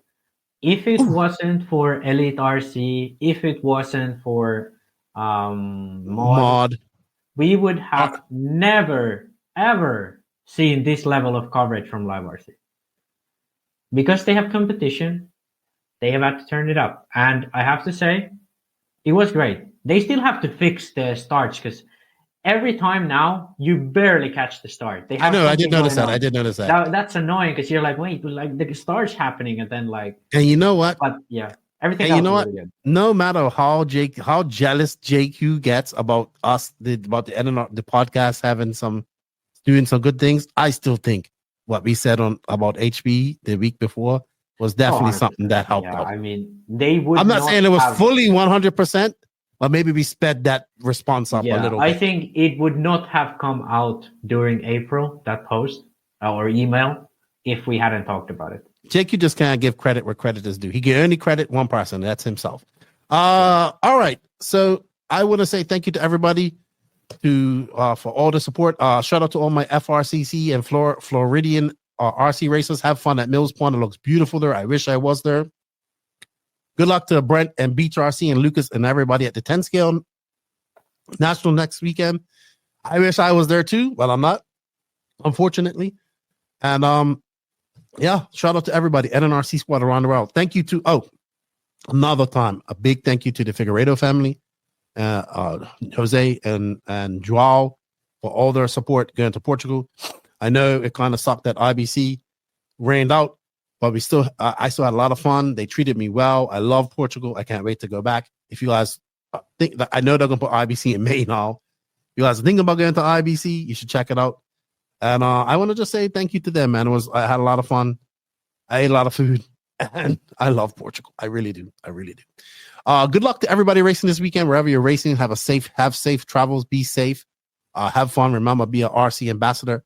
Shout out to the NNRC squad around the world. We greatly appreciate your support. Shout out to all the patrons and YouTube members. You guys will get early release of the Ty Testman podcast, which I'm probably going to try to get up tomorrow now because it's late. And we thank you guys for support. If you wish to become a patron or YouTube member, links for that on the written description of this podcast. Remember, supporting the sponsors, showing the sponsors some love, shows the podcast some love. We have links, affiliate links, all that good stuff, coupon codes, and just links for these companies in the written description of this podcast. They are Invisible Speed, Hitec RC, CorsaTec USA, SideWinder Fuel, Mayago, Beach RC, Tekno RC, Clinic RC, Stacked RC, Racecraft USA, RC Box Hub, Call RC, the Elite RC Productions, Florida RC Championships, RC Body Armor, SJ Racing Fields, House of RC, RCGP, shout out to our drivers, David Ronafalk, Robert Battier, Alexander Hagback, Matty G, Pekko Evenin, Yuna Hotniden, and Mason Fuller, Yana Hotnan, and the Killick, Mason Fuller, and I guess I don't know, we got Killick brothers maybe. We'll see. We got to get an official shirt picture with them. I took them some shirts. Max, thank you for your time. Thank you to those companies for all their support as well. We greatly appreciate it. I'll be seeing you very shortly. We're going to record some podcasts next week. We have you say we have a lot of shit to catch up on, so I'm expecting a lot of science mode and watermelon seed kumquats next week. I think we should do a live at some point too. I'd really like to, you know what? We should do that next week. Yeah, because we haven't done like questions with people. You know what? Or anything. Let's do that. But you're gonna have to stay up late because we're gonna have to we're gonna have to do it like around 4, which will be. And what time is it over there now? It's 20 to 11. Yeah, I think like 11 o'clock your time, which will be 4 o'clock East Coast time. Your girlfriend's not gonna be happy. We'll see. We'll get the European. Maybe we'll do it early. We'll get the European. I don't know. That's the problem. You're 7 hours ahead. You know what? 6. Yeah, 6, 7, 6. I can't remember. 7. I don't know. Hang on. It's 3:40 here. Math is not my strong point. You know what? It was fun. Congratulations to everybody. Good luck, everybody, this weekend. And we will be back. I'm looking forward to getting up to see everybody at North Georgia Shootout in 2 weeks' time and being up in the beautiful mountains of Georgia. I was just in the beautiful mountains of Portugal. Now I'm going up to the beautiful mountains of Georgia, which I can't wait.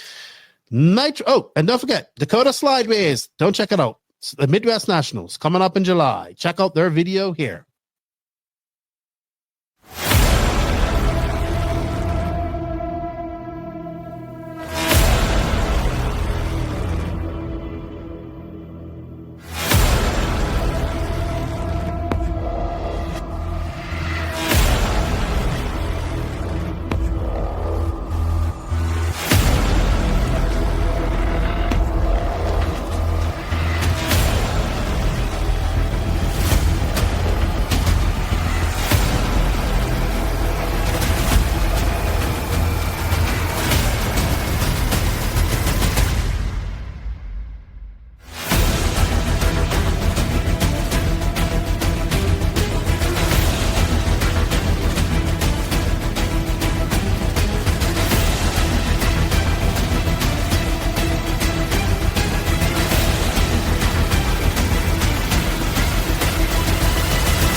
With that said, Nitro's the glory. E-Buggy pays the bills.